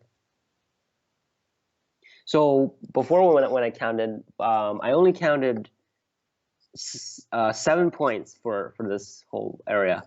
Now including this stone, which could potentially is pretty much dead. Hmm. Um, what black probably has maybe 20 points here. That's a lot more. So yeah. Um, and plus black is still thicker on the board. So if we had count 20 points here, plus the 8, plus the 5, 33, and plus the top right. So on the board, it would seem it's pretty close. Okay. But again, black is extremely thick, and we're still And it white probably has less than 25 on the right. and it also kind of seems like the black thickness is all pointed towards the last area to develop too. Yes, yes. So on the upper side, even it's white's turn to play. If white's just doing close, black can just play a move here, or and we can. It's easy for black to To try to enclose some points. Now, okay, so Ke just played here. So it seems like there's still some moves in the center, but this black group, as you can see, can connect back here. oh, So okay. it's That's not not threatening black group. It's just sort of a self-defending move.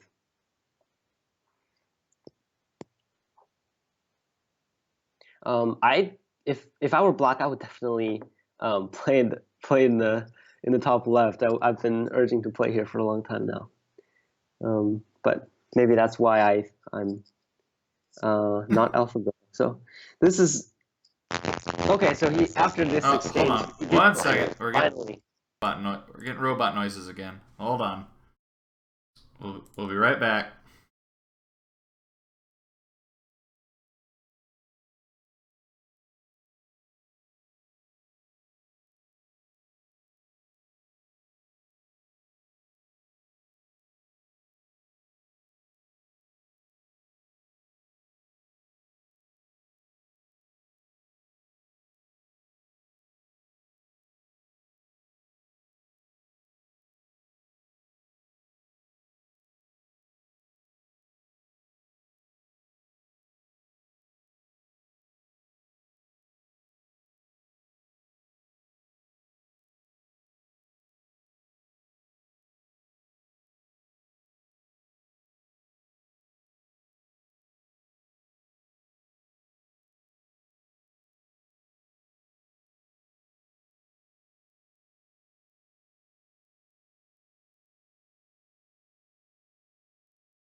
Okay, we're back. Sorry about that. We had some more robot voices because the internet is terrible sometimes. But all right, so we were talking about. Technical issues. Okay, so we were talking about this top left corner here. Finally getting back here, and we're almost caught up to the game for those who are urging to know what Ke Jie is actively thinking now. Um, so finally, this approach. Um,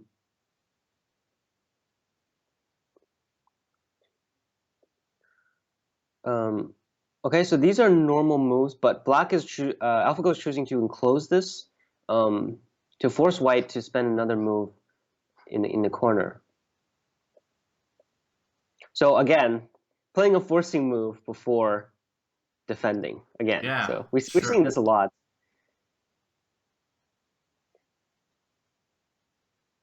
Okay, this is rather surprising.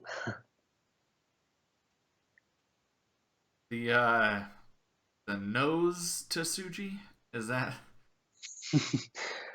um, I guess that would be a forcing move, but it it doesn't seem if this happened and it wasn't an AlphaGo versus Ke Jie game, I would just assume that this was a misclick.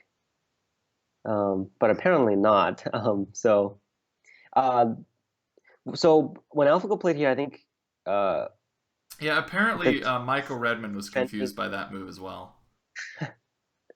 So it's defending this. It's defending this. So without this move, White might jump, and that would be a forcing move uh, in which Black would have to enclose. Mm-hmm. So I guess Black is trying to get a little more by attaching here and playing out that variation.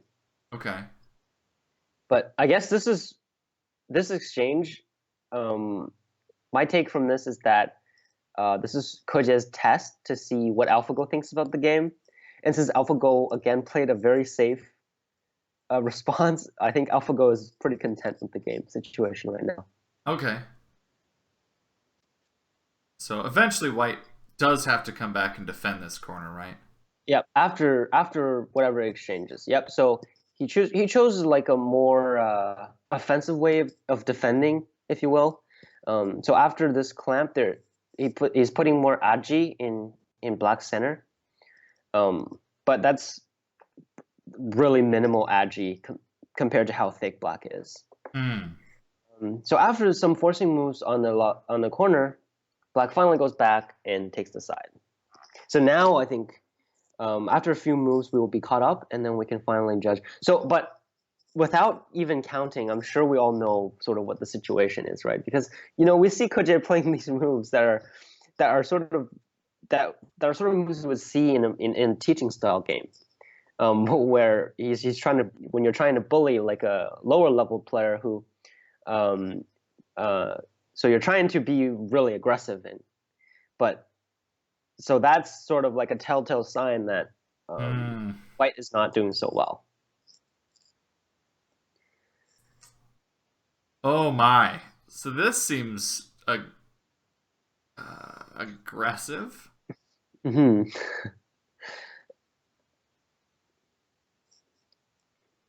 So remember, when you're attacking, it's very important for this extension on the top, because when you're attacking, you don't want White to be making the second line Hanes, because after this, White can play the tiger's mouth, and now if Black Ataris, then it would be a ko. Hmm. So this is a way for White to make shape really quickly in this area. Yeah, and since Black has to fix the weakness, it's very easy for now for White to make life and Hmm. become flexible. So this is a very important move.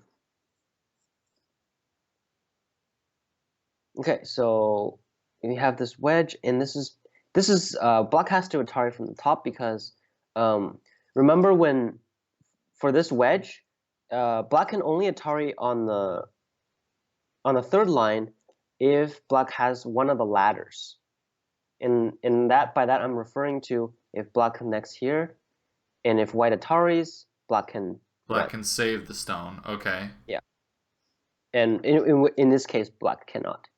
And the other one would be if black goes on this side, if white Ataris, black can save this stone. And in this case, we can see that the nose move actually comes Look, in very handy because look at how this nice that is. actually helps the ladder. Um, so you can see these small details sometimes can really matter in the game. And so this is the only response for black. Um, and okay, and the Kosumi here. So this is also very important Hmm. um, because if black extends down, we have this Hane. And this particular shape is very interesting because since black has these forcing moves that white has these forcing moves that black has to respond to, and now we can see that this cut is deadly, and This is my favorite cut. this is a common Tsuji move, right? This is sort of like a squeeze where black has a shortage of liberties, and now black cannot connect anymore. So which forces black to play this Kosumi, but um, I think even if white lives on the upper side and lives small, if black is able to get a move around here, it would still be enough. Is Hmm. my guess. But let's get caught up with the game and uh, okay.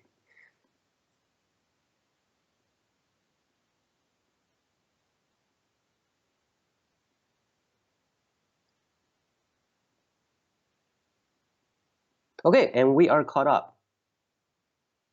So I skipped a little bit of details of the middle fight, Yeah. but black is uh, catching up. I mean, black is really holding down to his territory. He's not letting anything go right now. So I'm hearing from our game recorder that since J17 happened, that Ke Jie has not looked very happy. Apparently, he looked defeated after that move. I would assume it would be earlier than that, but maybe that was um, like a move that he really didn't want it. But I mean, J17, it didn't seem like a too hard of a move to see. Um, Yeah, maybe he was just getting his hopes up or something. I don't know. so okay, we see that AlphaGo played K17 now. For this shape, if black really wants, black can. It's probably better for black to play on this side Mm-hmm. because as you can see after this move, when white Ataris, black cannot connect. Black Okay. has to go under. So again, AlphaGo is losing points again.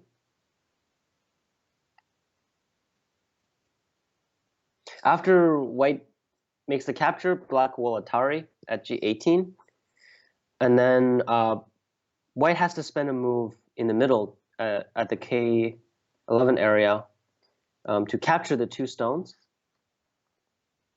and that Hmm. would be sort of like a local result, and we could sort of make a judgment now very soon.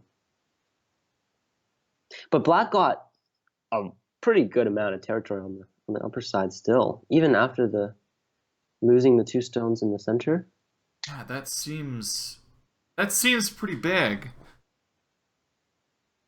Yeah. Hmm. So what did we have? About 13 on the lower side. 13 for black on the lower side. We'll still stick with the 20 points on the in the middle for black. Okay.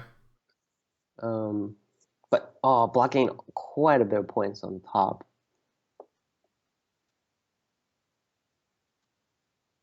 So maybe about 30 or so, and I'm being a little bit conservative. Um, 35 at least, actually. Hmm. So what do we have? 20, 33 plus 35. So we got 68 to 70 points. I mean, That's hefty. that is a That's lot of points.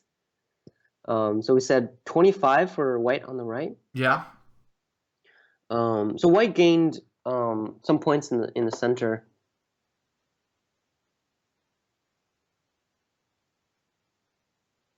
Um, okay, so white actually played the Hane here. White didn't play the capture move that I said white would play. Um, so let me just assume the middle is dead, but I think white only has about 50 or so at most. Hmm. So is he just exchanging that forcing move before going back to capture the center two stones? It doesn't seem that this exchange is beneficial for white, because without this exchange, um, white can honey from white. White has Aji like this cut here, Hmm. because if black Atari is on this side, white can make the Atari and then still come out like this. Oh, interesting. Um, So this may not exactly happen because of some Aji on the right, but there's still some weaknesses for the black stones. So in game he honey and then make some he made some quick exchanges here. Um, Not sure if that's good for white or not, but he eventually has to go back. and capture the two. Can you show Yeah. how exactly he would capture those two stones? I think you would just play here to capture the two stones. Um, it or he Rather can. than do you want to exchange that first Atari to capture these two, or Well, the way he has been playing is has been keeping as many variations as possible. So I'm guessing that he won't exchange that, but in this case, it's not that big of a difference. So the hmm. reason why I thought that white should directly play um, here is that eventually, let's say black just takes a big end game somewhere. Eventually, white may want to play this move, Oh, right. Oh, yeah, to and be able to I squeeze here. and I and I think it is working right now, because if black plays here, white can connect, and now white is forcing the if white it now is white is forcing this Atari now. If white gets this Atari, white will Atari all the way down. Oh, So that's very dangerous. black has to play a move here.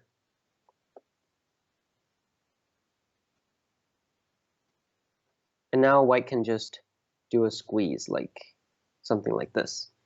So this would be good for points.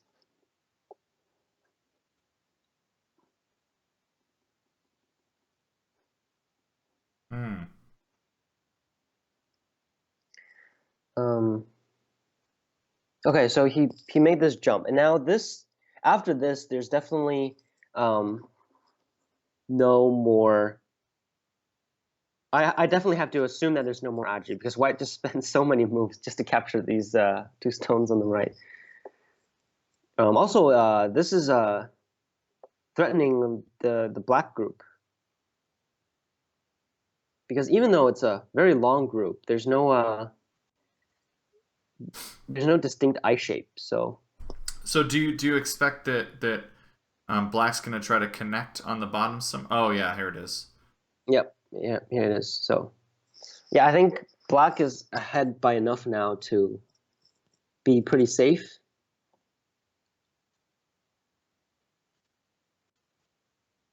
Hmm.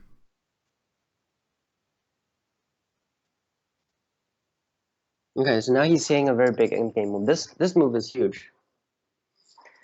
Star 18. So, is there a reason why White is not capturing those two stones? Is there not? Is there no danger there? Um,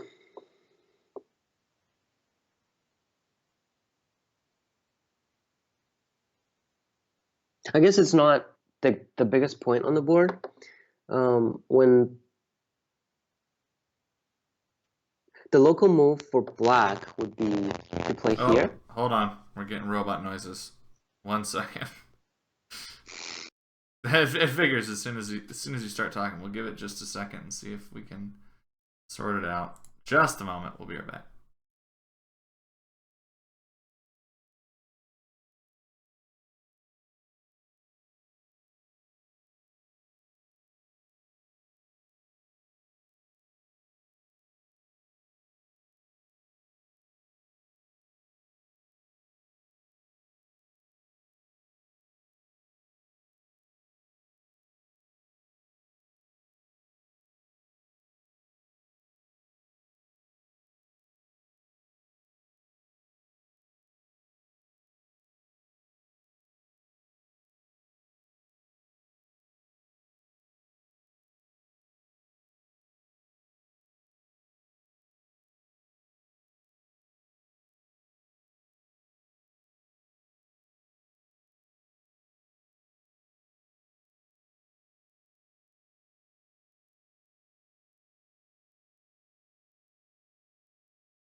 Hey everybody, we're back. We fixed our technological problems again. Uh, anyway, if you're just joining us or you just tuned in a little bit late, this is the AGA's broadcast of the AlphaGo match that's going on right now between Ke Jie, 9 Professional, and AlphaGo, and it's going on in China live right now. I'm your host this evening, Michael Wanek, and I am joined by the AGA's very own Ryan Lee, 1 Professional. We're having a little bit of technological problems with the microphone, but we seem to have sorted them out again, and we're getting pretty far along in the game. It seems like this is sort of an exciting fight. What's going on here? We were talking about how white chooses to take the big end game on the top right Mm-hmm. instead of playing the center. I guess the center is just not big enough for the time being. Mm. So right now, AlphaGo played this move. And that's the move we've been talking about. Ke Jie trying to avoid the Aji there for so long. Right, and this is a way for black to get some territory here. Um, so in this variation, black can capture this one stone to gain some territory. But of course, being AlphaGo, he will not play the variation that I show, and he chose to cut. And so choose in this variation, black is locally dead, but this way, black can white has to spend more moves inside the liberty to capture. Oh, okay. I think it's called Semidori, I think. Okay. Anyway, so the I think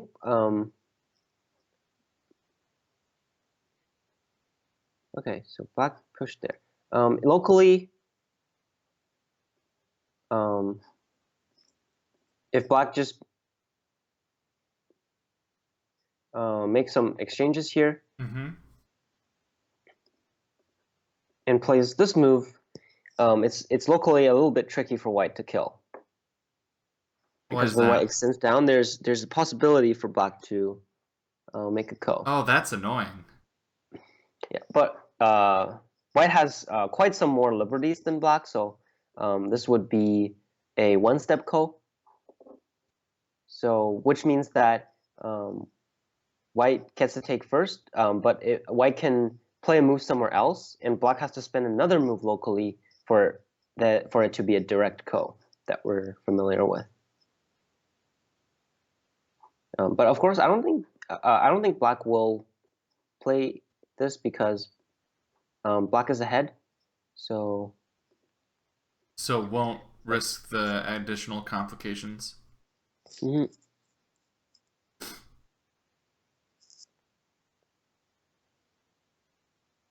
Oh, uh, okay. AlphaGo played here, um, which is pretty surprising to me because taking the stone is very big endgame. Mm-hmm.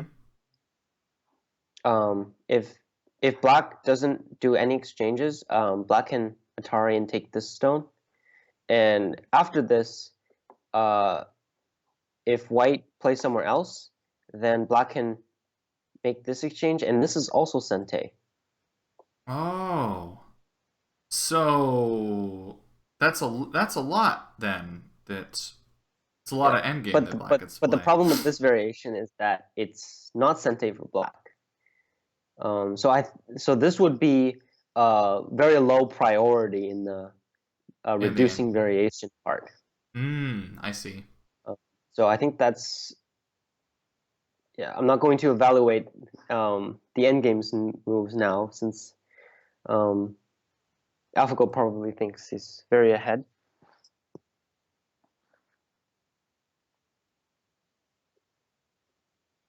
I'm not a I'm assuming black will just give up the two stones. Um, because so before I was saying that black can play here. Okay. Uh, so white has this Atari, and white also has this Atari. But after that, white has to extend on this side, and then black can Atari and connect. Um,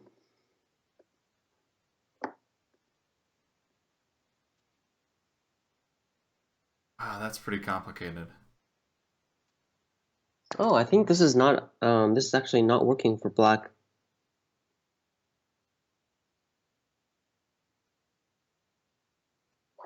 Yeah. Okay.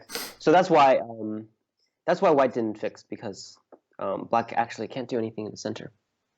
I have misread. But nonetheless, there's um, black is ahead by well, black was ahead by a fairly large portion, but I think white has caught up a bit because first of all, white got the endgame on the top right, and also black played a move on the lower left, which allowed white to get another endgame. So I think AlphaGo is at that stage where it's being It's dropping the game down to a half point victory again. so. I mean, at this point, it's we don't really know what AlphaGo is doing. It's just playing any, I guess, sort of randomly any variation that would win the game. Yeah, I am curious how it ends up deciding these things. Hmm. White has to Well, be careful here not to do this Atari because this would be a ko now because if white connects, then the variation that I showed earlier, uh, this would be a ko. This would be a direct ko now because white has filled a liberty. oh yeah, and then it's I versus White has no to I. now white has to. take this ko and fight it. Oh my. So I think it's called a semi-eye. But For in like capturing cap, race. yeah, for capture race.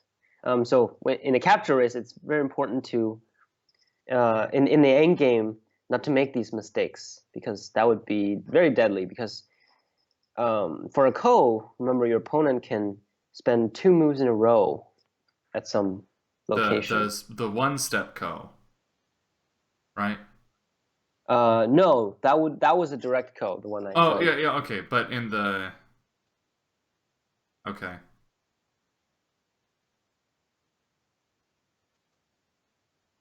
Hmm. Now black is just playing all the regular forcing moves. And again, black is AlphaGo is losing points because black should definitely exchange this one because this is Sente. White has to do this to capture and then go here and do this forcing. And now white has no choice but to extend or connect. But in this game, uh, white Atariing here is a forcing move because for the corner, the connection Oh. after Atariing here, the connection is Sente. So now black probably have to connect, and then white goes back. Oh yeah, that seems like exactly what's happening. Well, that's yeah. AlphaGo must be pretty confident because that's like a couple of points there. That's another 2 points. Um, maybe not 2 points. Maybe about 1.5 Okay. because white also lost a little bit of points. White lost less than 1 point, but black lost 2 points. Hmm. Sorry, not black didn't black. Yeah, black lost 2 points. So it's actually about um, a little bit more than 1 point.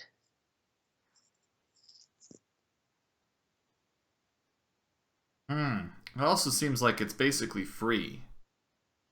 Yeah, it's So exactly it's free and um, it's kind of painful to see these exchanges being made while black is just losing points everywhere. I Um, mean, maybe it makes a mistake.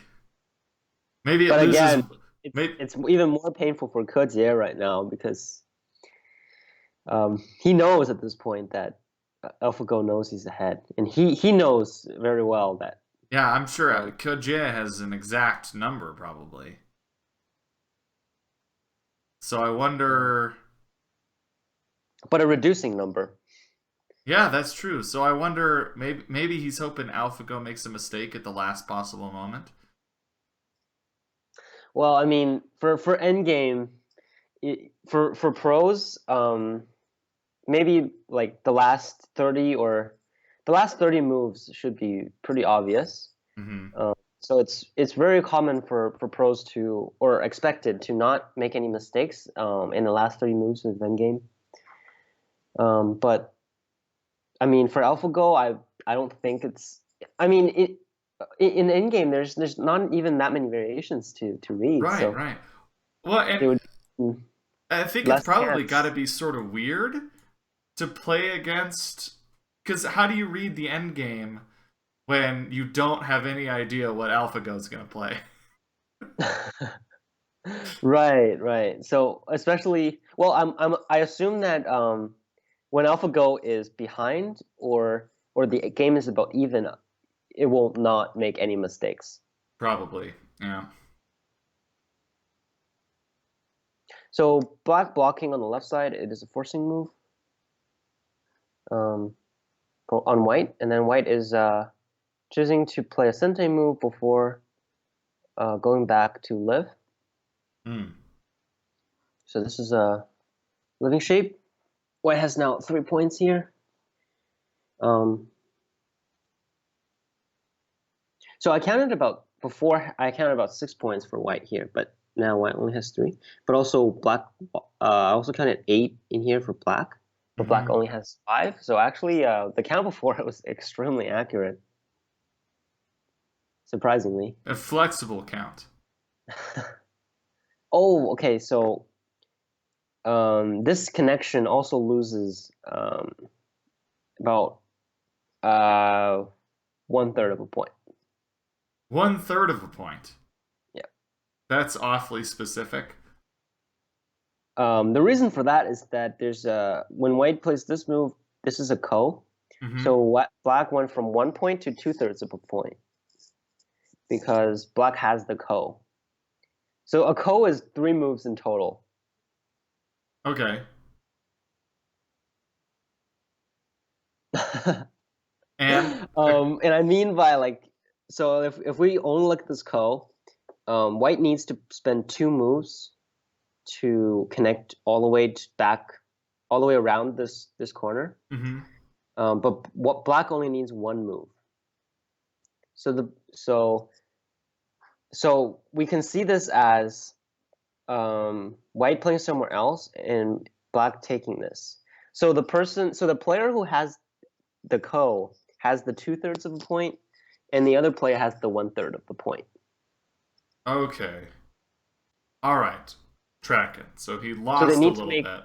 so black needs to make one move to make this his 1 point. White White needs to needs make to two make two moves moves to make his one to point. make this his 1 point. So when we calculate endgame, we just calculate that out of three. So that's where the third comes from, if that makes any sense at all. A little. But I imagine it's probably more useful for stronger players than I. Oh, I imagine that that makes a difference in this game, probably. I mean, if AlphaGo is going to keep giving away little bits at a time. So how close uh, is this game? so now we'll see in a bit. There are still some areas that are not as clear yet. So white will respond in the center now. Um, okay, so AlphaGo play here. Now I'll do another count.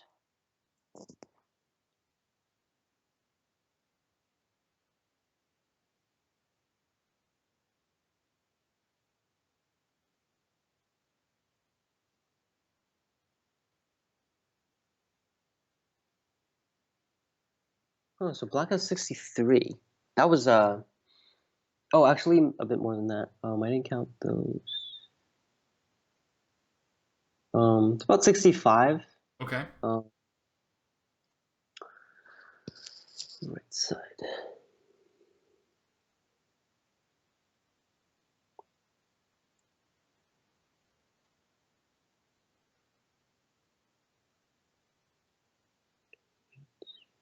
Thirty-two, 35.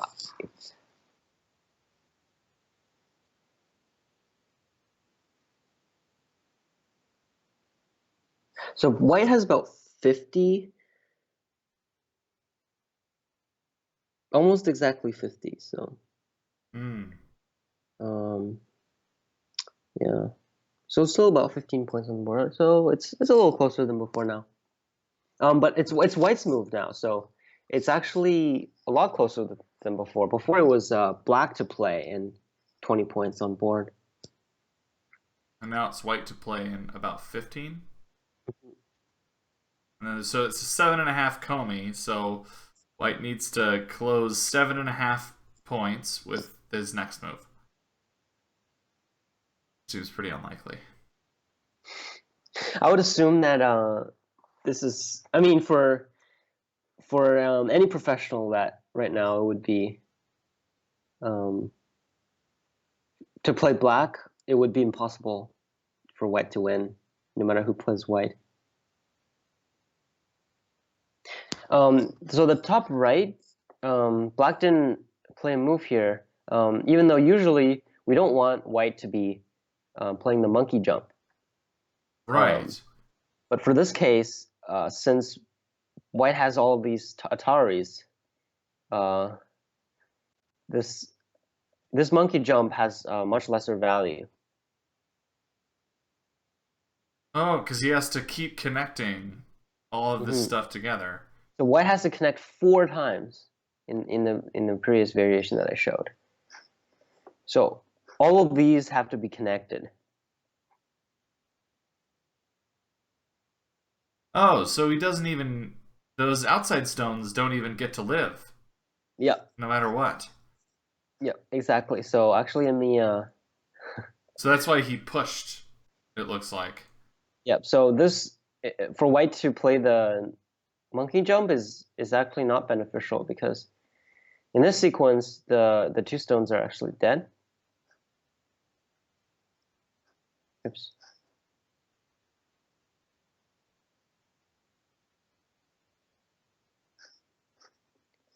Um, oops. So the marked stones are dead. Mm-hmm.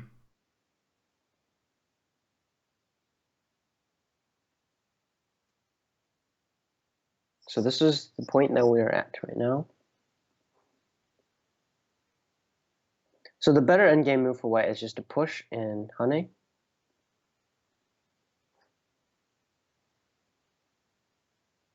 Oh, okay, Mm. that's what he did. Yep. And then he played the honey here and connect. This is very big because the next move, if black gets to play this move, um, and if white blocks, black can honey connect, and that would be sente.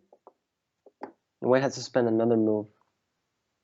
Oh, I see. Because otherwise, that peep is really dangerous. Mhm. Yeah, so there's a weakness here for white after the honey, Mm. which makes the which make this very big. Oh, another attachment. So this is the advantage of being thick because in endgame you can really scratch a lot of territory from your opponent. Oh, just by not having anything that they can do back at you. There's Mhm. no. I see. And eventually white has to fix 3 times on the right side. So the right side white only has 28 points.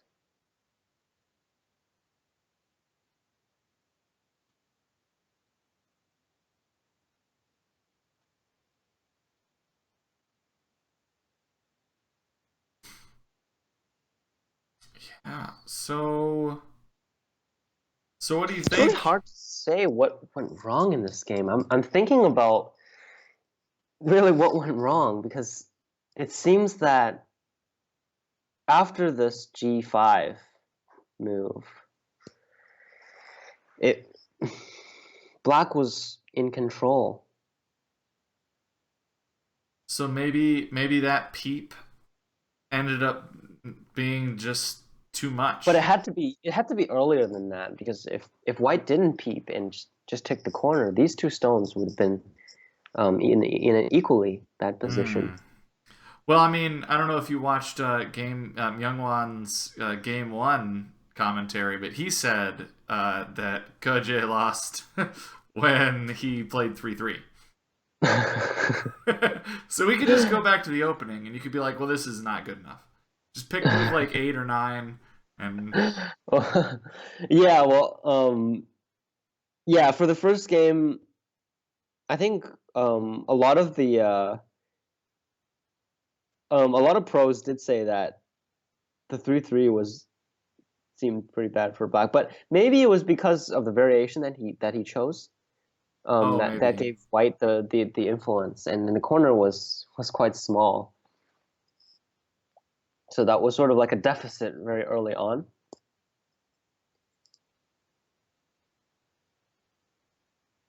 And these are all sente moves.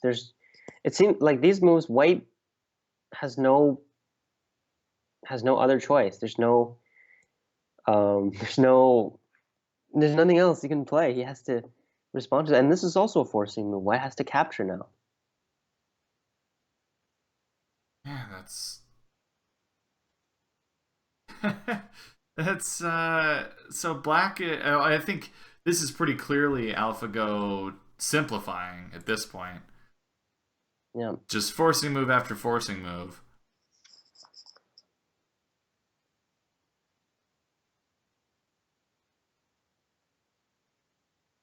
Well, so what do you out of the three games? Which one was your favorite?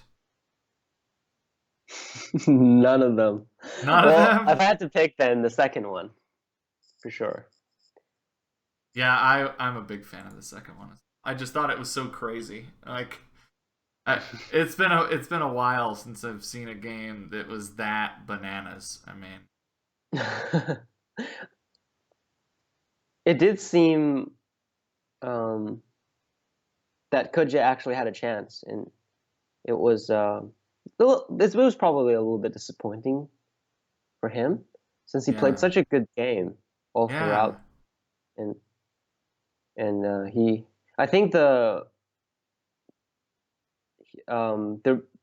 he played the bad move that he played was that he shouldn't have started the ko so early. Um, but yeah, now is the oh Hmm? What? What is this exactly? oh wow, this is going to be a very big exchange actually. I think White is going to give up the center.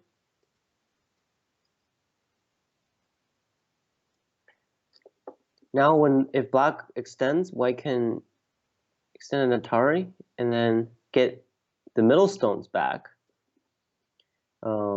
But if we look at the center, it does not have two eyes. So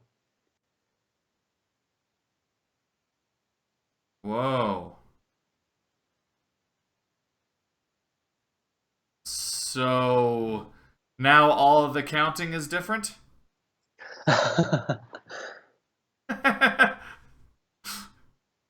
uh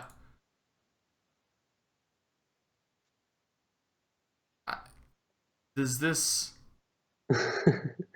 well, I'm actually surprised that AlphaGo chose a very complicated ending to this because there's obviously no need for Black to extend here. Black could have just answered, and White would still have to capture. And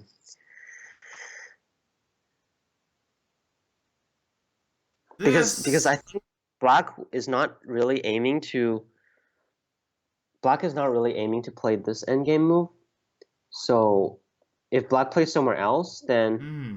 White would get this anyway. So it's really I don't think it's necessary for Black to play it, but we'll just have to see how this ends now. So Black is going to kill this huge center group. And then white's gonna kill the left side, presumably. But no, Black will capture now, I think. So black captures the two stones. Yeah, there's no way for White to live. What was the exchange here exactly? What did white get for giving up White all just that? White just got the center zone. I think Coach is about to resign. That's why he he is playing out these variations. Right now, Black can just uh, play a simple exchange move, and this is it. This is it for sure. So I think we're about to get the message soon. Yeah, probably. Wow. Well, that is kind of crazy. That was sort of an unexpected. But wow, this game it's so crazy. How many Tanuki moves just playing everywhere, all over the place. Yeah, I mean, I guess this was his thought too, was that he could just go nuts, play everywhere, make it as complicated as possible, and just try to like Yeah, make it beyond AlphaGo's computation ability, but it doesn't appear to And have I'm sure worked. he has many ideas. I mean, people millions of fans are giving him suggestions, and he's definitely thought this through. I mean, this is the three games, the second match of the century that we have here for Go, and I mean, and I think he really worked it well. I mean, I agree. um, although like in the first game, the 3-3 invasion, it was one of the key things that we didn't understand from the AlphaGo series, the AlphaGo Master Right, series, right. and I think that really helped our understanding. So, um, setting aside, winning and losing and game quality, it's really, um, I think it's really phenomenal how much the human players have learned about Go after this series, both AlphaGo series. All right, so now I gotta ask the probably obvious question, but are you excited to have some AlphaGo at home? Oh, I would love to. Yeah, would you just? I mean, I feel like I would play it like every day. I Whoa, would. I think I would. robot time. Hold on. It's robot time, ladies and gentlemen. We'll be right back.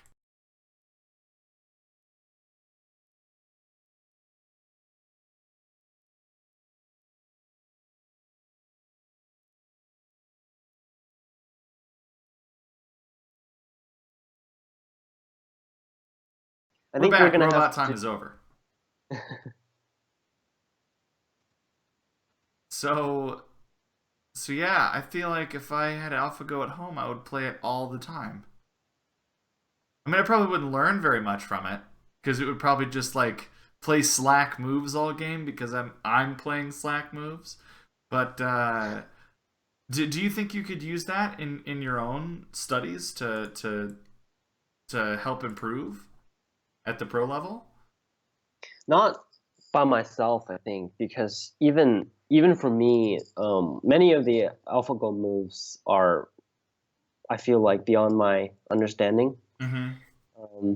But it's really awesome that we have this tool of basically of just having this machine that is higher than at a higher level altogether than any human player has achieved at this point, and it can tell us um, the existing theories that we had. So before, of course, AlphaGo can't teach us any theories because it doesn't know any. It only knows what the best moves are. Right. But it's extremely useful that we could use this to um, develop new theories or test our existing ones to see how well they have fared. And we've definitely had um, multiple um, situations where some sequence used to be Joseki, Mm-hmm. but it has stopped being Joseki because of AlphaGo.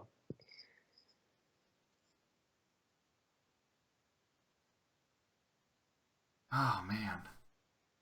Oh, Ke Jie is still playing. I am a little bit surprised. Is he So the trying to training. like make okay, so this is what the overplaying crazy person inside of me thinks. Is there some way to like no, there's not. There's no way like to cut and like try to start a capturing race versus the big black group? Like Which block? if you connect at F8 and L11 and cut at F5. Is that black group alive? It's probably alive. This is probably a silly question. Oh, okay. Let's see. So I think you mean these connections and cut. Yeah. Right, right. That I mean, there's no way Well, White has the first of liberties. all, has maybe 10 liberties less. Yeah. Um, So that yeah, there's nothing. Actually, this is very interesting because Black can actually make two eyes by forcing White to live. This allows Oh Black. hey, sorry to interrupt. AlphaGo has won. Ke Jie resigned. So So this allows Black to live anyway. So anyway, yeah, I see. to answer your question. My silly. So let's. So what was the last position? um, It was here, wasn't Yep, it? it was that connection. Yeah, Okay. Wow. Just wow. incredible. My I have I am confused about one last part of the game. In the opening, in the beginning, I feel like White is doing pretty well, and after this move, I don't know. I think this corner invasion may be a little bit questionable. Why is that? Because after Black responded, White can do anything, and the obvious weak group for White is this one space extension on the bottom. So I think the logical move here would be to connect back. Oh, to strengthen your bottom group. Yeah. That group ended up having a lot of trouble anyway, Yeah, right? throughout the whole game, and at the end it died. So Yeah. um, that was sort of, I guess, So like a losing. He was losing anyway. right, right. Hmm. So that's what you think? That's your parting thought? That's where. But I mean, like, there's just so many incredible things that happen in the game that I was just too busy looking all of them. I mean, first of all, we have this one space extension on the right side. I mean, it nobody played this before. I mean, sure, the openings, similar openings that played this way, did not have this exchange on the lower left. Hmm. But before we thought that Black played these moves, and then we start fights like this that that it was completely different, and AlphaGo just shows us very this this move that's so simple And it and just seems to and work. yeah, I mean, how am I supposed to know? Or like, there's no way for me myself to, if I was alone sitting in a room with AlphaGo playing him, and he played this to me, and he won by 50 points, and I wouldn't, I still wouldn't know why I should play this. so so we really need the top. I think now the next step would be to get these top pros have extremely detailed analysis of these existing games that we have. Right. And it is happening right now. It's happening as we speak, but Trying to it's get the lesson out of it. yeah yeah to Big. to sort of translate AlphaGo into human language so we can understand it and and make our and and Go use it. playing. Yeah. Oh, that's awesome. Yeah, I think this has been really exciting. Yeah, and yeah, and man, these moves, like, just not answering like this, like a human player would never do this. I think. I mean, like this, like you would think that Black has enclosed this corner in the lower right, Yeah. right, and Black has spent 4 moves, and White is not even totally strong. White has 2 weak groups on the outside, arguably, and when White tries to do something, AlphaGo doesn't respond. He just decides to take some big point, Just does something and else. yeah, he just does something else. And how do we interpret this? Just endless Tanuki display, and from the other games, we know that it's not just mindless Tanuki, right? It's not just getting Sente everywhere. It's choosing. Is how do we judge how much the Sente is worth? I think that's one of the um, biggest problems, or the weaknesses that humans have right now compared to Hmm. AlphaGo. So it's just move like this that he can know that they can know that it's we don't need to respond there, and Right, yeah, like so showing us this shape is good enough. Yeah, it's good enough. Just let white take it. Yeah, well, and I think we've seen that on a few different shapes. So like think about from the Yi Sedol games where that the what is it, the 3-4 where you do the high approach and they attach underneath, and then after that hanging connection, you can just peep and then tanuki apparently, and then like that became a thing that everyone does now Yeah, because yeah. pros studied it, and I feel so yeah, I see what you're saying. I feel like we're gonna keep learning new shapes by playing these insane robots that just know the answer. Yeah, yeah. I mean, there'll always be every Go game is a new shape, and but the thing is to really how do we how do we go from this incredibly strong robot to better Go is now really what I think that's people are starting to work on it So now. what I was telling Youngwon the other day, and this is what I think. I think you're gonna have like 5, 6, 7-year-old kids. You're gonna have AlphaGo on a tablet, and they're gonna play AlphaGo like 50 times a day. And like think about if you're when you're that young and you're studying Go and you can spend all that time learning, you could at any time you want play the best possible Go, play against the best possible Go. I feel like that's going to make some super strong kids. So I think in like 15 to 20 years, we're going to have But some crazy strong people. yeah, I mean, yeah, of course, given that we have access to all of this AlphaGo.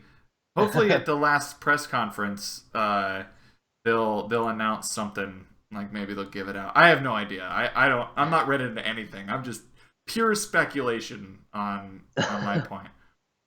But one thing is that even though even if we have access to this, we need someone to explain it. So Mm, it's not just um, we still need Go teachers at all levels. yeah, We need absolutely. we need people to interpret these. But yeah, you're right. It would be extremely exciting if we could, just have everyone just play AlphaGo and Yeah, it would just just it's just such a dream. yeah, like it's like part of your routine. You like have your Go lesson. You do your life and death problems. You play your league games, and then you get a few AlphaGo games in Yeah, just to yeah. kind of wrap everything. Yeah. Well, anyway, do you have any like final Right. comments on this game, or are you ready to wrap it up and watch the final press conference? Well, that was my wrap up. That was your wrap up. Okay, Yeah. cool. Awesome. Well, this has been a lot of fun. Thanks for joining me, Ryan. Yeah, I guess I want to give one final big shout out to our game recorder, Fia, and he did a great job, and we really appreciate people who step up and volunteer. If you guys are interested in game recording, shoot me an email, broadcasts@usgo.org. Yeah, I think that's it. Thanks for joining us, everyone. Ryan, thank you so much for providing this excellent commentary. I had a really great time. Thanks for having me. Thanks, everyone. All right, see you guys. Bye bye.